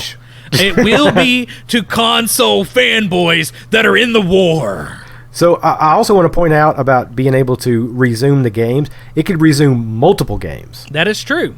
So the series or the systems we have right now can only reboot or bring back up one game at a time. Yep. So like on my PS4, a lot of times I'll just turn the PS4 off, like without saving or anything, just turn it back on and I'm still in the game. Same way with my Xbox One. Yep. You can just turn it off right there, reboot the game like that. I don't know how the PS5 is going to work, but the Series X, you could do that with multiple games, which is it's pretty awesome, man. Yeah, it's a really cool feature. Now, it'll be really good, I think, for RPGs, because there's a lot of RPGs, like I'm playing Divinity, and the load times on that are killing me. So we'll see. Hopefully that improves those type of games. Now, I'm going to go skip this one to talk about a feature that's on the Xbox Series X that I'm super excited about. I talked about it in the Sony section. It has a target right now to support all the games from Xbox, Xbox 360, and Xbox One on the system. Now, that's cool and all, but this is even better. Not only will... Now, they're going to try to get all the games, but the system uses machine learning to enhance older games by adding 4K support, better frame rates, and HDR. I call it rose-colored glasses mode, because that's how I want to play games. I don't want to play them the way they used to look like on the Xbox One. I want to play them better. Here's my deal about that. Yeah. So, it would be awesome to see 360 games up-resed or whatever you want to call it, but there are some Xbox or like original Xbox games that if you... It's kind of like doing a Blu-ray release of a movie from the 50s. The only thing it does, the only thing it's going to do is going to make the wires that stuff is hanging from more visible. So I would definitely love to see this on 360 forward. Mm-hmm. I don't want to see the original Xbox game up-resed. They did show some video of some of the original Xbox One games. They look pretty good. I'm wondering if they can somehow, as it scans the screen to put out the graphics, it notices like the polygonal gaps, because that's a big thing with those older games. Like you said, like the strings hanging down essentially. Oh yeah, there are gaps in those old games because they were designing them with really low resolutions in mind. They didn't have Velociraptor agriculture. No, but we'll see what the Velociraptors do. But anyway, so that's probably one of my favorite things I'm excited about, because there's a lot of older games that I need to go back and play, and I'm a new owner of Xbox stuff. Okay, so the next one's kind of weird. The Xbox Series X controllers are still going to use AA batteries. They can be rechargeable. Like, you can put a recharging pack in them, but they're not going to come with that. Some people are kind of annoyed by that. I'm kind of ambivalent. You can still use a charging pack. So I want to point out about like rechargeable controllers versus AA controllers. There are a lot of pros and cons to them. So my PS4, there's a controller that I've had since it came out. Like, I bought a PS4 release day, and I've used this controller since I've had it. It still works. The only problem is the battery in it doesn't last near as long. Whereas it would normally last, I mean, I don't know. I wouldn't have to charge it for like 2 weeks. Now I'm only getting maybe 4 to 6 hours of playtime out of it. I could see that. That is a concern. So that's kind of annoying. But then when I play, my Xbox games with the Xbox One controller, it's really cool because those AA batteries last a long time, and every time you replace them, you're still going to get that many hours out of it. Mm-hmm. But I can't tell you how many times I've gone to replace them and not have AA batteries. I definitely use a charging pack in mine, and I always forget to plug them in. So there are pros and cons for each one. Yeah, absolutely. So I guess you just have to take the good with the bad when it comes to them. Now, one thing I am seeing are they have shrunk them slightly. Weird. So, yeah, because they're saying they're more comfortable now. And the reports have been they're more comfortable, but I don't know if we'll get people to change their minds on that in the future.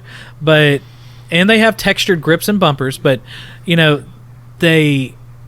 the focus was they wanted 8-year-olds to be able to hold this comfortably. And I guess simultaneously say terrible things about your mom in Call of Duty. But they were focusing on the hand size of an 8-year-old for whatever reason. Now, one thing I do find interesting, I like the textured grips on things. So that's going to be interesting. But really, your old Xbox controller is going to work fine with it. And they did upgrade the D-pad. The D-pad is more of not quite a disc style like the original, like whatever the heck monster the original Xbox controller was, but it's supposed to be pretty good. So that is the Xbox Series news that's come out. Do you have anything on the before I get to Game Pass releases, do you have anything else that you want to say about the Xbox Series X? What is the new, there's a new button on the controller. What does that do? That takes images. It's the image button, and they need one of those, honestly. Like, I like sharing things on the Twitter. And it's a pain to do it right now on the Xbox. It goes to the home screen, it freezes your game, then you got to select, do I want to do a screenshot or do I want to do a video? Whereas the Switch, you can hit that button a billion times, or you can just hold it down and do a 30-second video. A lot more intuitive. The PlayStation 4 has a share button, and I hate it. I've never really looked into it just because I'm not one for sharing a lot. But when it first came out, you could hit that share button and instantly start streaming or instantly post videos. And I hated it, man. Yeah. And a lot of people, I think a lot of games just stopped supporting it. The touchpad on the PS4 controller as well, I hope they keep that. Sometimes it works really good for games. Sometimes it doesn't. Gotcha. It all depends. I hope they keep that. But the share buttons, man, I'm so done with those. I'm down with buttons to take pictures and videos, but automatically share, nah, man, get out of here. Get out of here. All right, so we're going to go ahead and do the Game Pass releases in this section. And then we'll do, after this, we'll go into the multi-platform and PC gaming news, and then we'll just do the general, like, what games came out last month and what games to look forward to next. But this one's very specifically for Xbox. So, games that have released for Game Pass this month, there have been some pretty good ones. This one I'm not as excited about, NBA 2K20. If you like NBA 2K games, hey, it's on Game Pass. Ugh. Next one, once again. Train Simulator World. This one Rowdy was talking about last month that has a ridiculous DLC, or was it a different game? Nope, that's a different game. Okay. But you can build train sets. If you're into that, cool. Next one, Ori and the Will of the Wisp. Oh my gosh, Rowdy. It's such a good game. I didn't like the Blind Forest, but I know that Will of the Wisp controls different. You have different weapons, so I have downloaded it, and I am going to give it a try. I just haven't yet. It's like Hollow Knight, but amazingly beautifully done. Which Hollow Knight's beautiful on its own right. It's hand-drawn graphics, but this is like insane technical 3D kind of animation stuff. It's just a feast for your face. That's great. Plus, it plays really well. It's a really tight game. There is some slowdown right now that I've noticed. I haven't checked to see if there's any updates, but it seems to like to slow down whenever you're around spikes that glow. And when you're around spikes that glow and they're slow down, there's gonna be pain. That's no good, man. No, it's not. But otherwise, though, everything is pretty well done. It's just a cool looking game, and it plays well. All right, next one is Pikuniku. Pikuniku. It's a game. I haven't played it yet. Have you ever watched any videos of this game? I've seen a little bit. It looks really weird. Dude, it's pretty funny watching people try to play co-op and get through stuff and start screaming at each other. Hey, that sounds amazing. Hey, I see the next one you have on here, State of Decay 2. That's been on Game Pass. Yeah, I might have accidentally kept that on there. Is it a like a DLC pack maybe? That's a good question. I don't know. It's just on my list. Ha! Okay. Yeah. All right. Next one though definitely did just release on Game Pass. Ace Combat 7: Skies Unknown. It's a fighter pilot simulator game. I downloaded this, and I'm probably going to vomit while playing it. Nice! I was a little disappointed. I was hoping it was going to be in like 4K and HDR because that just sounds really fun. I got the curved screen at home, and it's going to be a vomit rocket, I bet. Yeah. Yeah. Because that curved screen, if you sit in the right place, you can get some really bad simulator sickness. Next up, Kona. Isn't Kona like a older game? I have no idea, man. Yeah, well, Kona's on there. I know every game on here except that one. All right.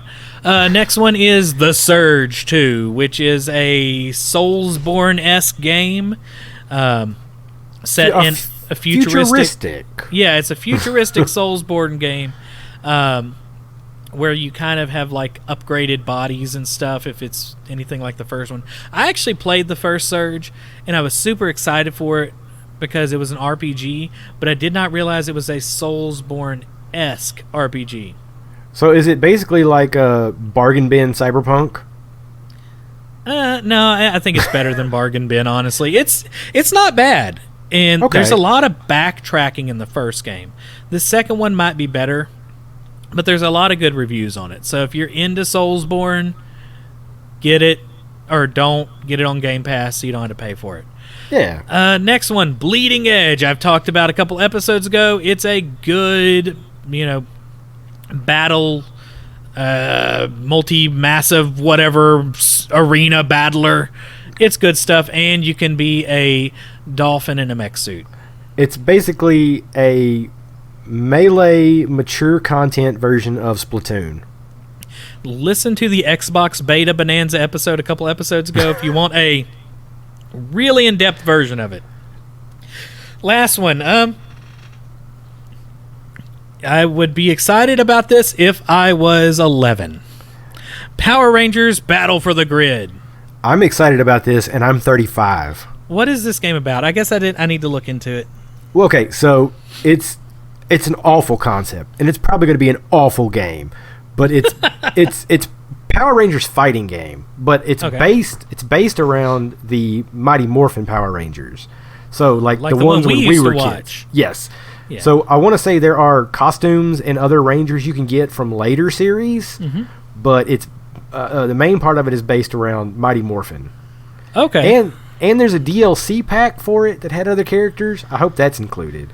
I'll probably play it for about 10 minutes. Yeah, once they threw the green and white Ranger in there, it just threw off all the balancing. You shut your mouth. They didn't balance that show properly. It kind of had the Dragon Ball Z problem, to where like we're gonna put in a new character and he's 10 times more powerful. It's super funny because none of the Power Ranger scenes were filmed in America. Oh yeah, absolutely not. The only scenes filmed in America were like outside of the costume. And then the bad guys, that was all recorded in Japan. The inside the power suits, that's all Japan. That's kind of why it was so bad, because there was a lot of continuity issues. Oh, absolutely. All right, so that is it for the Xbox Series X news. You got anything else to add to that? No, man, that's it for now. All right, guys, we are about to go to the multi-platform and PC gaming news after the break.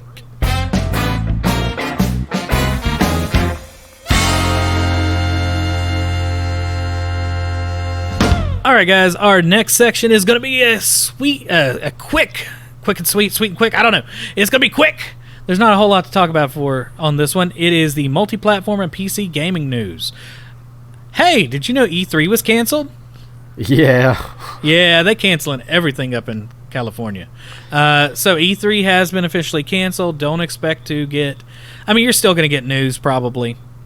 Be all Nintendo Direct style this year. This is probably going to be the... what do you think? Do you think this will be the end of E3? That's...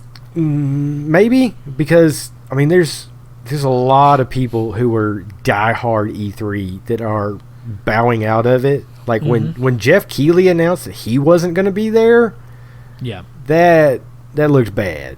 And then after all of the news came out about how they were basically now, instead of it now being a tech show with consumers there for demos, they've talked about how now it's going to be a completely consumer and influencer based. Like they were talking about debuting the new 2K or NBA 2K, but having members of the LA Lakers play the game there. I mean, it seems like they're trying to make it more of a spectacle than, hey, come try the demos and stuff. So yeah. I don't know, man. It could possibly be the end of it, but I mean, I would be okay with that, but at the same time, it kind of sucks because there are a lot of jobs. Oh, absolutely. It's a whole industry just for that part of the year. Oh, yeah. So, I mean, it would be nice if E3 continued, but they made it more accessible online.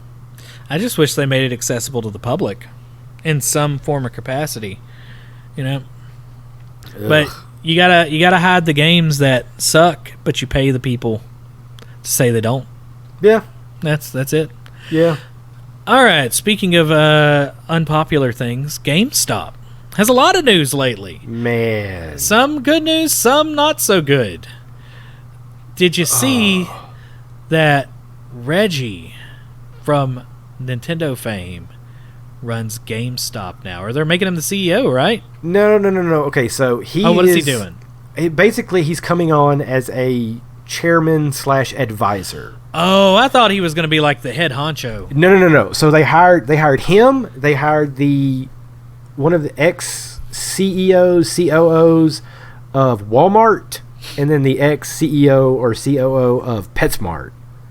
That's actually kind of a smart combination of people to bring onto your board. Yeah, I mean, so you have somebody who's run Walmart, somebody who's run Nintendo, and then somebody who's run the biggest pet store like in the history of ever.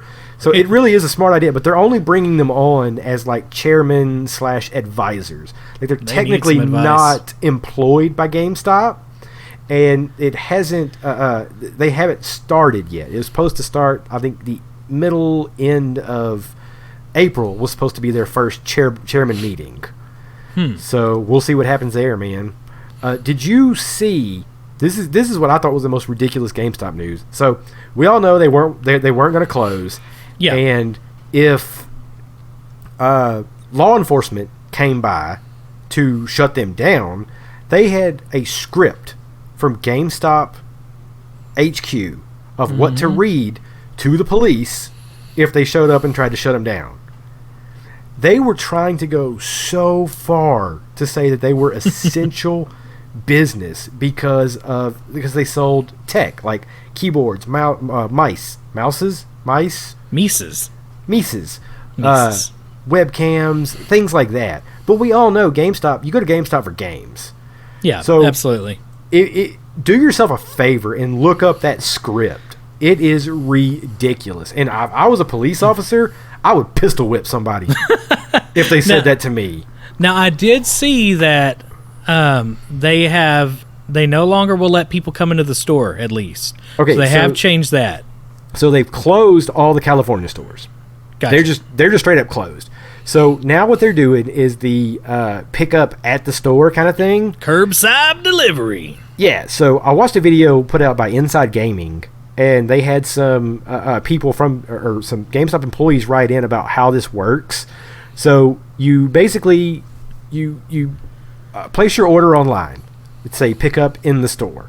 So then once you get an email stating that your order is ready, then you go up to GameStop. Once you get there, you call them.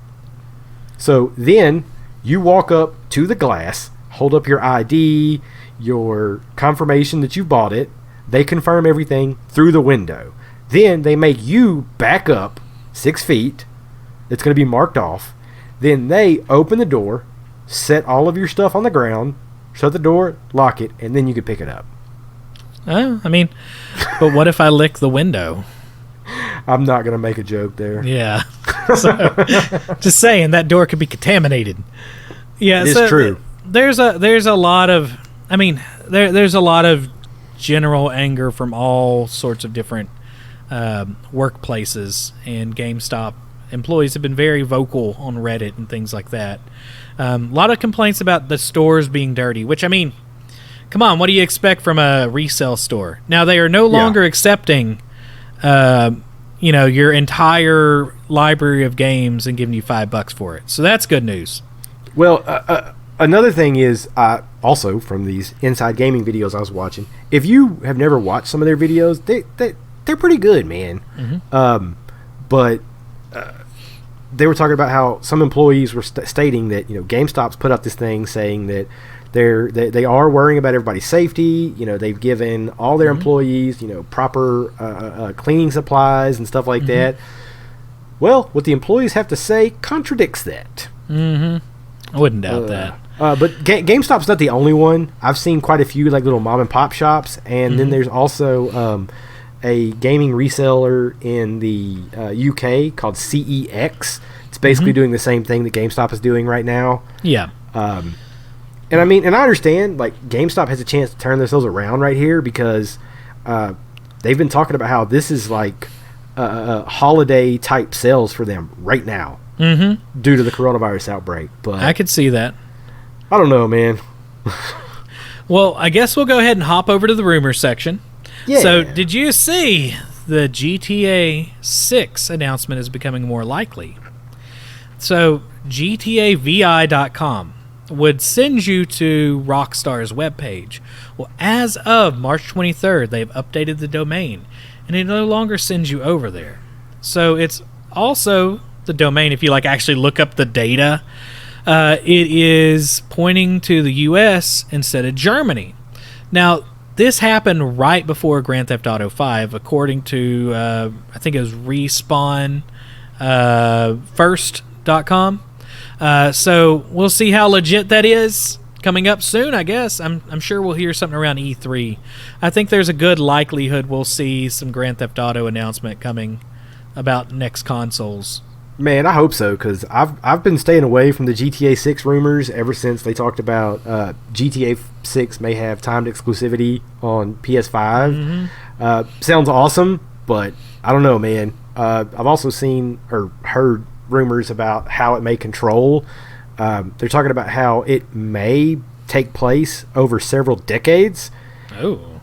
And if you've ever watched Narcos, they say it may be kind of like Narcos. Like, it may take place in Florida, but you fly in, we'll call it contraband, from South American countries. We'll see, man. It's all rumor right now, but hopefully we'll get something soon. All right, I see you have another game that we might be seeing here. All right, man, so I'm super excited about this. I'm super excited about it, just reading it. A new Tony Hawk game, possibly. Yeah. So, in a now-deleted Facebook post, a band called The Death Set seemingly revealed that they licensed 5 new songs for a Tony Hawk 2020 game. They also said that you'll be hearing this expletive deleted soon. Okay, so I'm going to be annoying some people, I think. Is the Death Set like a really well-known band, or are they just like somebody that's trying to put something out just to garner attention? I mean, look, the name sounds familiar, but I listen to so much music that I couldn't tell you what genre they are, what they sound like, anything like that. Okay. Didn't they sound like a death metal band, honestly. Well, I mean, I don't know, man, because, like, they have death in their name, but, like, have you ever listened to the Eagles of death metal? Oh, yeah. They're not death metal. All right. So maybe new Tony Hawk, man. It'd be awesome. Maybe. That'd be cool. Some of my favorite music came from Tony Hawk games back in the day. In fact, we had an episode on that. Oh, my God, dude. Tony Hawk that was one of our soundtrack was the absolute best. Oh, yeah. It was awesome. Okay, next one, and this will be our last one for rumors. Avalanche Studios Group, they're known for the games Just Cause and Rage 2, are teasing some sort of game that might be a first-person shooter. There also might be scary monsters. Okay. In the video, it's basically zooming in on a cave, and there's gunfire and scary sounds. It's probably going to be like an arena shooter or like probably. What do they call them? Like when it's somebody plays the monster or something, then the other team is multiple people. We'll see. I think it's just going to be an extreme version of the Three Bears and Goldilocks. Goldilocks has guns. Just going into the cave to take out the bears. They ate my porridge. Yeah, it's intense. All right. That being said, we are about to go to our final segment that is going to include the games that released in March and upcoming games coming in April to look forward to. See you after. Let's just power through it. Oh, we're gonna power through it. Yeah, let's just power through it, man. It's the mix. It's the section. Hey, guess what game released in March? Some good ones. Animal Crossing just released. Dude, I've played it so much. I've played it so much, dude. I think you sent me something that said you've played it more than Doom Eternal. I have, man. I really like Doom Eternal, but I like Animal Crossing more. So we're going to have a side quest, I believe, coming up on Animal Crossing. We've already had a side quest for it where our wives have taken over the show and talked about what they're excited about. Aren't we going to have them in a couple weeks talk about how good it is? Yeah, we're going to have them back. We're going to have them back possibly after, I guess, maybe the first month of playing it. Maybe 2 weeks. We'll see. Give them enough time to play it, see what they like, see what they don't like. Any of the new additions they love, don't like, anything old that they wished was in here, stuff like that. Just go out and buy it. I forgot to tell you, the reason why I want to try and power through it is I think that I'm out of, transition news music. Oh, snap. Okay. Gotcha. I only have so many. Yeah, it just ran out. Okay, so that's a good reason. We need more transition music. All right, next up. Okay, so Doom 64 has released on all consoles and PC. By the way, Doom Eternal is on PlayStation 4, Xbox One, and PC. But Doom 64 is everywhere, man. And doesn't it come with Doom Eternal on some systems? I know it does for PS4 and Xbox One. I don't know about PC. Gotcha. I played Doom 64 like just the other day when I got it. It's awesome, man. Nice. It's cool. Now, you were saying it didn't remind you of the first Doom, right? I'm sorry, the Doom 2016. Didn't you say there's... So what are some differences? So the differences between them, the weapon system, like in the first game you started out with like this pistol that had like infinite ammo, and then you could also get a good bit of ammo for each gun. In this one, ammo is plentiful, you just can't carry that much. So like so like the shotgun, at this point I've had one upgrade to ammo capacity and I can only hold 18 shotgun shells. But at the same time, you never have to reload. Wow. It's just constantly going.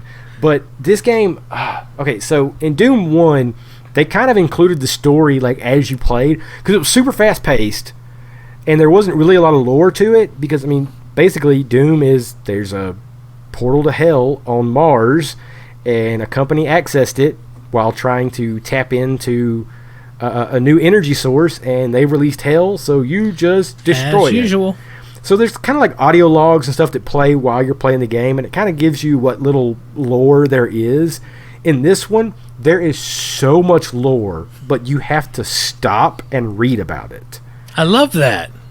Well, but I can see it slowing the gameplay. It does ruin the pace. So, like, I was also playing and wondering, like, where am I? Like, the scenes just changed. Like, where am I? What is going on here? So, like, I would pick up, I guess, like, little lore guides, and I would have to read about it. So then I run into this character. He's called the Betrayer. And he's wearing, like, armor, like the Doomslayer's wearing. But I have no idea who this guy is and why he has all of these automated turrets that are now pointed at me. Why I have to, talk to him, or, well, the Doomslayer who you play as, he never talks. But why did I have to bring him this object that I picked up in a level prior? So you have to stop. You have to read about it. And then even once you read about it, it still doesn't explain that much. So I feel that lore in this game is not explained as well. Okay. Now, as far as action and graphics and ripping monsters in half, it's amazing. It's absolutely amazing. It's nonstop action. There's just tons of enemies, lots of upgrades for your weapons.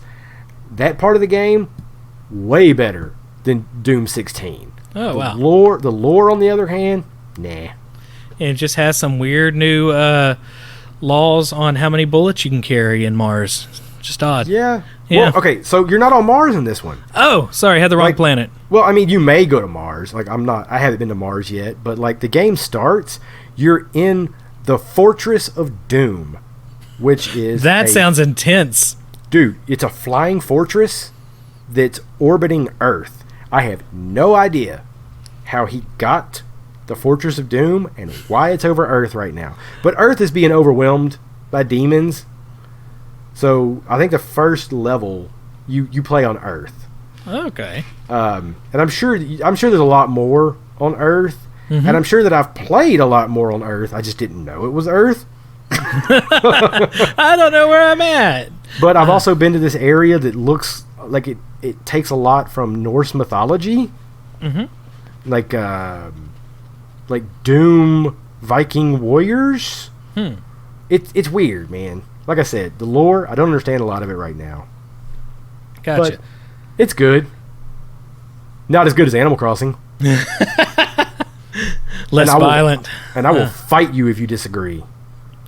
Well, those tarantulas are much scarier than anything in Doom, I think. Look up Tarantula Island and how to do it. Tarantula Island. I'm not going into that. Look it up. Yeah. It's awesome. All right, next game on the list is Persona 5 Royal, released on the PlayStation 4. Basically, it's Persona 5, but it looks like it's packed with new characters, confidants, story depth, new location to explore, and a new grappling hook mechanic for stealthy access to new areas. So... it's reviewed extremely well. It's got a Metacritic score of 95, and it's being received very well from players of the game. And it's mostly critics right now. I think it's when this releases, it'll probably be out only for like a day or two. I wanted to play it, but I want to play it on Switch. Yeah, but it's not coming to Switch, is it? Nope, on PS4 only. Yeah. All right, next one is a PlayStation 4 VR game called Paper Beast. Have you seen this at all? It looks weird, dude. Yeah, experience a dreamlike odyssey through a wild and simulated ecosystem. Take off on an adventure. Connect with exotic and surprising creatures. Shape the environment to solve puzzles, or let your imagination guide you through an immersive sandbox. Yeah, it's weird. All right, another one. And by the way, I'm not doing all the games for all the systems. These are just the ones that are notable from this last month. Yeah. So next up is Yu-Gi-Oh! Legacy of the Duelist Link Evolution. It's for PC, Switch, Xbox One, and I think for Sony also. It's basically a card game. It's got a user score of 72, but... I'm sorry, the Metacritic score is 72, but the user score is 0.6. So that basically means 6%. Yeah, it's a 6 out of 100. Apparently the game's late on the PlayStation 4 and people are angry. So that's the main reason why. Whatever. Next one is surprisingly reviewing very well for what it is.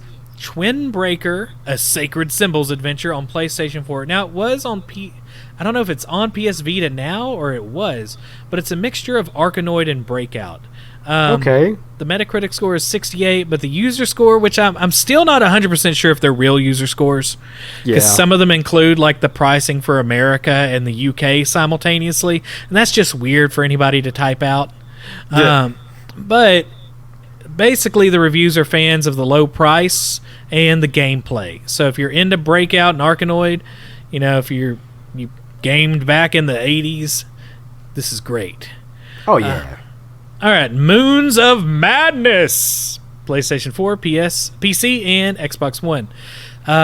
It's a first-person, story-driven cosmic horror game where the scientific exploration of Mars meets the supernatural dread of Lovecraft. As a technician stationed on Mars, you begin seeing and hearing things that aren't there. Oh, no. Oh, no. Visions, hallucinations, and is that even what it is? Or are you slowly descending into madness? Is that kind of like Eternal Darkness? I don't know, but it's a very story-driven game. So a lot of people complain that it's basically a visual novel. Okay. It's got a score of 68 on Metacritic, so it's not too bad for that kind of game, honestly. Yeah. The next one is, this is a very specific game for a specific group of people. Isle of Man 2, TT. I don't know what TT stands for. But, it is coming out on the Xbox One, PS4, and PC. And if you know what Isle of Man 2 racing is, you know what this game is. It's basically some of the world's fastest racing on motorbikes. The people that are into this stuff are really into it. I know a couple people that are really into the Isle of Man stuff. And they go so fast, it's like extremely deadly if you mess up. Now, This game is getting much better scores than the last one. I think it was on Xbox Live Games as Gold last month, basically. I didn't play it. I think I downloaded it, maybe. I don't know. But it's got a Metacritic score of 77, and everybody's saying it's a huge step up over the first one. So, ooh. Speaking of games with gold, yeah, you need to download Shantae. Oh, I played some Shantae. Dude, it's so good. That Half Genie Hero. Oh my god, dude, it's amazing. Oh, it's a really good one. I forgot to include that in our Game Pass games because that's kind of part of it. Technically, not Game Pass. It's games with gold. Yeah, it's but if you have Game Pass, you pretty much get it. Yeah. All right. Next up is a game called Overpass. It looks generic as heck. It's an Xbox One, PS4, PC, and Switch game, and you're basically off-road in buggies and quads, scrabbling over extreme tracks and very hazardous terrain. It's simulation style, and that's what people are griping about. It's got a score. That sounds boring. Apparently, you get stuck a lot. So, yeah, I think people want it to be more arcade. All right, next up, more disappointment. My Hero 1's Justice 2 on the Switch, PS4, Xbox One, and PC is essentially a fighting game in the My Hero 1 universe. My Hero Academia. Whatever. It has a Metacritic score of 59, but the user score is even worse. It's at a 4.6, which would be a 46. Now, it's mostly people that are big fighting game enthusiasts complaining that it's not like the best game ever. So, if you're into that, universe, it might be interesting to play. Just don't expect like the tightest fighting game you've ever played. What I've seen is a lot of people are griping that it's not as good as Part 1, or was it that it picks up directly after Part... I mean, I don't remember now. I think that what I've seen is there's not a whole lot of difference from the first one, and they didn't really make many improvements. Gotcha. And the My Hero Academia fans, apparently that's an absolutely amazing anime. I started it. I started the first maybe 1 or 2 episodes, but then I canceled my Funimation account because I just wasn't watching enough anime with it. Yeah. It was good so far, and the fans really love that show. So if you put out a bad game, they're going to let you know. Yeah, one thing that I have, there's a teacher that I work with that has like a tattoo of the main character. All right. Okay, so next one, Hidden Through Time on Switch, PS4, Xbox One, and PC. It says, embark on a colorful hand-drawn journey of discovery through the ages. From missing dinosaur eggs in the Stone Age to a king's crown in medieval times. Can you find them all? It's, okay, do you remember Highlight magazines? Oh, yeah. It's basically like, find these things hidden, is what people are saying. Okay. So, people, it's got a surprisingly high score. An 81 Metacritic. Yeah, and the user score is 6.2, but there's not a whole lot of people doing the scores, and it'd be like in the 80s if it wasn't for like the people just putting zeros down and not talking about anything. I have an Xbox One, but I bought it for PS4, so 0.1. All right, so you know more about this next game. It was Saints Row 4 Reelected. Yeah. So I know it's coming out for Switch. Is it coming out for PS4 and Xbox One? Because I'm pretty sure I played this on PS4 years ago. It may just be like, because the Reelected version, like it's going to have all the DLC and everything. Yeah. That might be what it is. But no, Saints Row, like that series started off as a GTA clone, and the first 2 games were basically just rip-offs of GTA. Oh yeah. Then when Game 3 came around, and it got wild. What did they call it? They because basically in the first game you're part of a gang and you have to fight your way to the top and put your gang on top of the city. So the best way to describe the way that Saints Row has progressed, and I've actually seen this on YouTube, from the trap house to the White House. Because in Saints Row 3 you become the president of the United States. It's amazing. In Saints Row 4, even better. You're still the president of the United States, but it all takes place in a Matrix-type simulation. So they give you, like, superpowers where you could, like, jump over buildings and stuff like that. It is super awesome. Not for kids. Gotcha. Totally. I cannot emphasize this enough. Oh, yeah, some of the weapons in that game. I know some people let their kids play Grand Theft Auto. This is not a game for your kids. So the Metacritic score is pretty much what you'd expect. It's in the 70s. The lower ones complain that the Switch version, especially the playing it handheld, is a problem. Yeah, that doesn't surprise me. Yeah, I mean, I'm not surprised by that one bit. Yeah. All right, next up is La Mulana 1 and 2 Hidden Treasures Edition. It's essentially a Castlevania puzzle game, is what it is. It looks kind of like Spelunky. Yeah, it's an old famous game. So, all right, and we are down to the last one, and this is a big one. We probably should have put it up higher. Half-Life Alyx. Have you seen this? Yeah. I'm kind of torn on it because, I mean, this is probably something I shouldn't admit, but I've never played the Half-Life games. Me either. Don't worry. And that's like an awful thing to admit these days. But like, you're not a real gamer, Rowdy. Well, I do remember like when they came out, like they looked amazing, right. And the Half-Life games basically was Valve making the best games possible at the time. Like they didn't release Half-Life games until they had the technology to do exactly what they wanted to do. Well, they were pretty much PC games too, weren't they? Oh yeah, no, that's the only thing they were on until they released later on the Orange Box, I think is what it was called. Yeah. Oh, that's the problem, because we're in an area that, the internet really didn't start kicking in around here until what? Last year? Yeah, until last year. No, I mean like the early 2000s. Like I know we had it because I'm right next to a railroad track, so I had high-speed internet. Yeah. We had dial-up though before that, and it was terrible dial-up.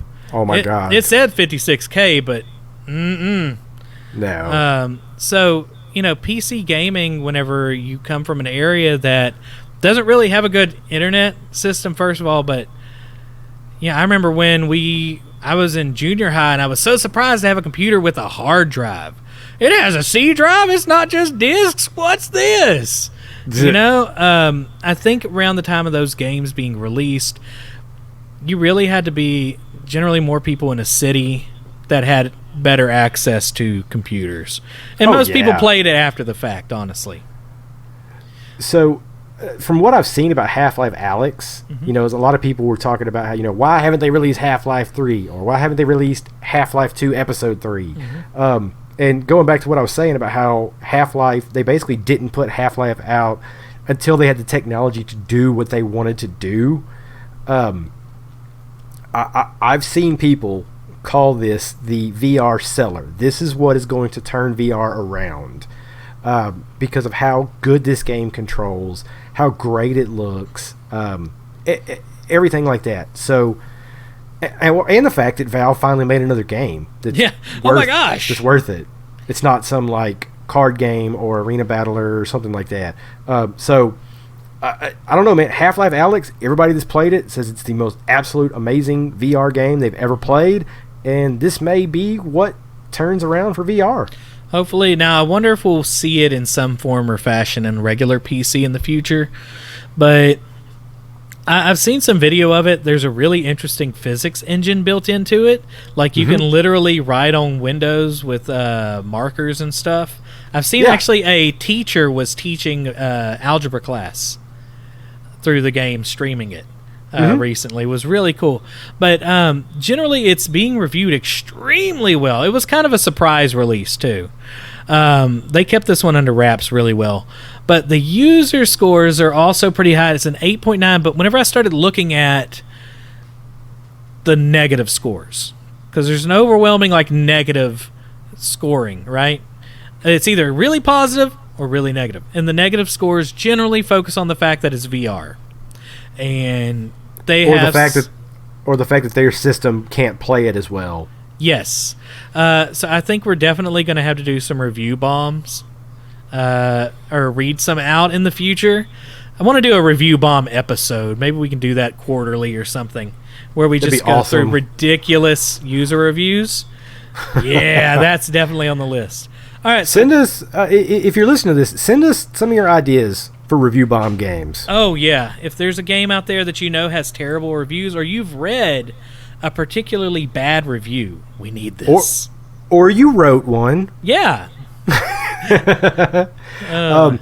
So we're going into upcoming games, but I want to talk about an upcoming game that's still in March. Okay. One Piece Pirate Warriors 4. Orochi Warrior. Or it's a Warriors game, right? Yes. I'm probably going to be the only person in the world that buys this game and talks about it. It's going to be awesome. I will fight you if you say otherwise. With 100 people on this team. Oh, yeah. Yeah. All right. So, upcoming games in April. Hey, Rowdy. You know about this game. I've already pre-ordered it. What is it? Resident Evil 3 Remake. Oh, that's coming out on the PlayStation 4, Xbox One, and PC on April 3rd. So, what would you say to people that why should they buy this game? Because they're dumb if they don't. Oh, good reason. No, but for real, if you played the Resident Evil 2 remake from last year, this runs on the exact same engine. It controls obviously exactly the same, but like the old Resident Evil 3, this one is more action based. Resident Evil 2 was a lot of tight corridors, not knowing what's going to be around the corner. This one is very open spaces with a lot more zombies. But the main part about this one is the tyrant Nemesis that pops out out of nowhere. So your character is part of an elite task force, the STARS unit. STARS. The Special Tactics and Rescue Raccoons. I think it's Special Tactics and Rescue Squad. But basically, this Nemesis tyrant was made to strictly hunt members of the STARS team. And this thing will pop out of nowhere. I was playing the demo. I almost peed myself. Dude, like you walk out and in the demo, you walk out of I guess like a restaurant, and this is the same point in the original game where Nemesis shows up, and it's super scary. So you start running. In this one, you could run a lot easier than the old game. It's not tank controls. Mm-hmm. The only problem is Nemesis can jump really far. So I'm running. I'm trying to lose him. So I try to go down an alleyway. He jumps right in front of me. Ooh. So I got to turn around and run. It's super scary. Tank control turn? No tank controls. Oh, okay, gotcha. This one doesn't have tank controls like the original ones did. It looks a lot better. A lot of... how should I describe these people? All right, there's a lot of people out there who are mad about the main character's redesign. Mm-hmm. That's dumb. But yeah, man, it looks, it plays amazing. The demo that I've played so far, it's going to be awesome. If you are a fan of the Resident Evil series and you liked last year's remake, this one, totally for you. It's awesome, man. Speaking of remakes, Final Fantasy VII has a remake coming out on April 10th. It's going to be the week of the remakes, I guess. Also going to be an amazing game. You've played the demo. Yes, I played the demo of it, and for the original game, I haven't played the whole original game, but I've played a good portion. I probably played, well, I say a good portion. I played like 3 hours into it, and it's funny how the demo that I've played, it follows the original game like note for note. It's so awesome. Now this one, they call it Final Fantasy VII Remake, but it's going to be released in, I guess you can call it episodes, or like... Yeah. It's technically going to be a full game, because this one only takes place in a part of the game called Midgar. And in the original Final Fantasy VII, that's not that much of the game. Right. So they've based a full game out of this one area. So they've put in new side quests, which they say that they focused on quality, not quantity, for the new side quests. They've made some of the areas bigger. Well, I mean, obviously they're going to look bigger because of the graphics and everything. But I read an article earlier about how one of the buildings you go into has a few more floors than the original one had. Mm-hmm. So if you enjoyed Final Fantasy VII, you're going to like this. There's also different ways. There's different combat styles. You could play the classic combat style, or you could do the more the newer, like Final Fantasy 15 style combat. It's going to be good. Now, as much praise as I've talked about it, I'm probably not going to get it as soon as it comes out. I could see that. I may wait a little bit just because I have so much on my plate right now. Yeah. So next up on the list is Predator Hunting Grounds on April 24th. And the last 3 games we have on this list are all April 24th. So they're going to be fighting for your attention. But it's going to be on PlayStation 4, and PC. And it's essentially an asymmetrical shooter. So you either can be the Predator, or you can be hunting the Predator, I guess. Or vice versa, really. Have you played the Friday the 13th game? I have not. Okay, so it's on Game Pass. Okay. If you get a chance, you should try it at least for a little while. Mm-hmm. It's made by the same people who did that. Oh, okay. Is it any good? And it's pretty good, man. It's not the best graphics, mm-hmm. but it's really fun. You the graphic. I think the bad graphics actually make that game better. That's sometimes, whenever it's B level, like B movie level. Sometimes, yeah. And that's what Friday the 13th was. Oh, absolutely. So, in this Predator series, I have a coworker that is all about this game, man. He's constantly watching videos of it. So I've learned a lot about it, man. You basically play as I guess you would call him a Marine, a mm-hmm. soldier. You play as a squad, basically, of soldiers. And you have to go into the woods and you have to hunt the Predator. There's also different classes of the Predator. So you have like the one that's more agile. You have the one that's more well-rounded. You have basically the tank character. Yeah. But within all of this, there is also a third side, which is basically like computer-based, I guess you would call them like guerrilla fighters. kind of like in the original movie, how they come across the guys who were running the drug lab in the movie, and they take them out in that big fight scene. So you also have to take them out or deal with them while the predator's hunting you. Yeah. It looks like it could be a good game. I'll have to ask my coworker what he thinks when it comes out. I kind of want to play it. I like asymmetrical games like that, but it's been a while since I played them. So, all right. So next up is Trials of Mana. That's one that a lot of people are looking forward to on the Switch, PS4, and PC on April 24th. So this is kind of like a sequel to the Mana series. So they had Trials of Mana, but it was never this is released. a remake, isn't it? But it was never released in America. So That's another remake. Yeah, God, it's a remake. April's remake month. Yeah, apparently. So if you're into RPGs, or I think this one's more of a tactics style, not 100% sure. If you're into the Mana series, might be one to look forward to. Oh yeah. Yeah. Last one, the most intense game on the list. Cooking Mama Cookstar. Oh my gosh. It's coming out on the Switch March 31st and the PS4 April 24th. If you can't stand the heat, get into Mama's kitchen. It's you remember? Wait, that saying's supposed to be reversed. I know, and I copied this directly from their website. It says it was made specifically for Nintendo Switch, but it's also saying it's coming on the PlayStation 4, which I don't understand. But okay, if you've never played Cooking Mama before, you can learn some actual recipes in the game, but you get little jobs like you're a sous chef essentially, and you're building a dish as Cooking Mama tells you what to do. Okay. You never played it? I've seen them, and I want to say I played maybe a 3DS version years ago. I think my wife played it on the Wii. Okay. Back in the day. In the Wii version, you could take the controller and chop things and stuff like that. And flip them in the pan? Yeah. So, you can do 90 incredible new recipes to master.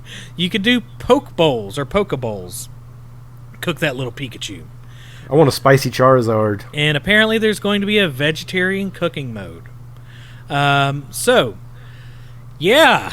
Cooking Mama. April 24th. Yeah. All right. I'm out of games. Like, there were some more games, but a lot of them didn't look that interesting. A lot of stuff is also getting delayed. Oh, absolutely. There's a lot of development companies shutting down. You can't really release a game if you don't have a store to release them at either. True. So things are going to get a little boring on the release list coming up in April, but good news, there's a ton of games that just released in March, and if you have things like Game Pass, everybody's got a backlog. It's time. It's time to go into your backlog. Those games that have been sitting on your Steam list for 4 years, next to the other 1,000 games that you got off of Humble Bundle. Oh my God! They are praying. They're asking you to play them. Give some attention to those poor games. All right. Do you have anything else for today, Rowdy? No, man, that is it. All right, guys. If you are checking this out on YouTube, hit the like, subscribe button, all that good stuff. Make sure to share this with a friend. And, hey, thanks for listening. It's awesome. Thank y'all for being part of the Lamer Gamers. And that's all I got today. Rowdy, you got anything else? That's going to be it, man. All right, guys. We are out. Have a good one.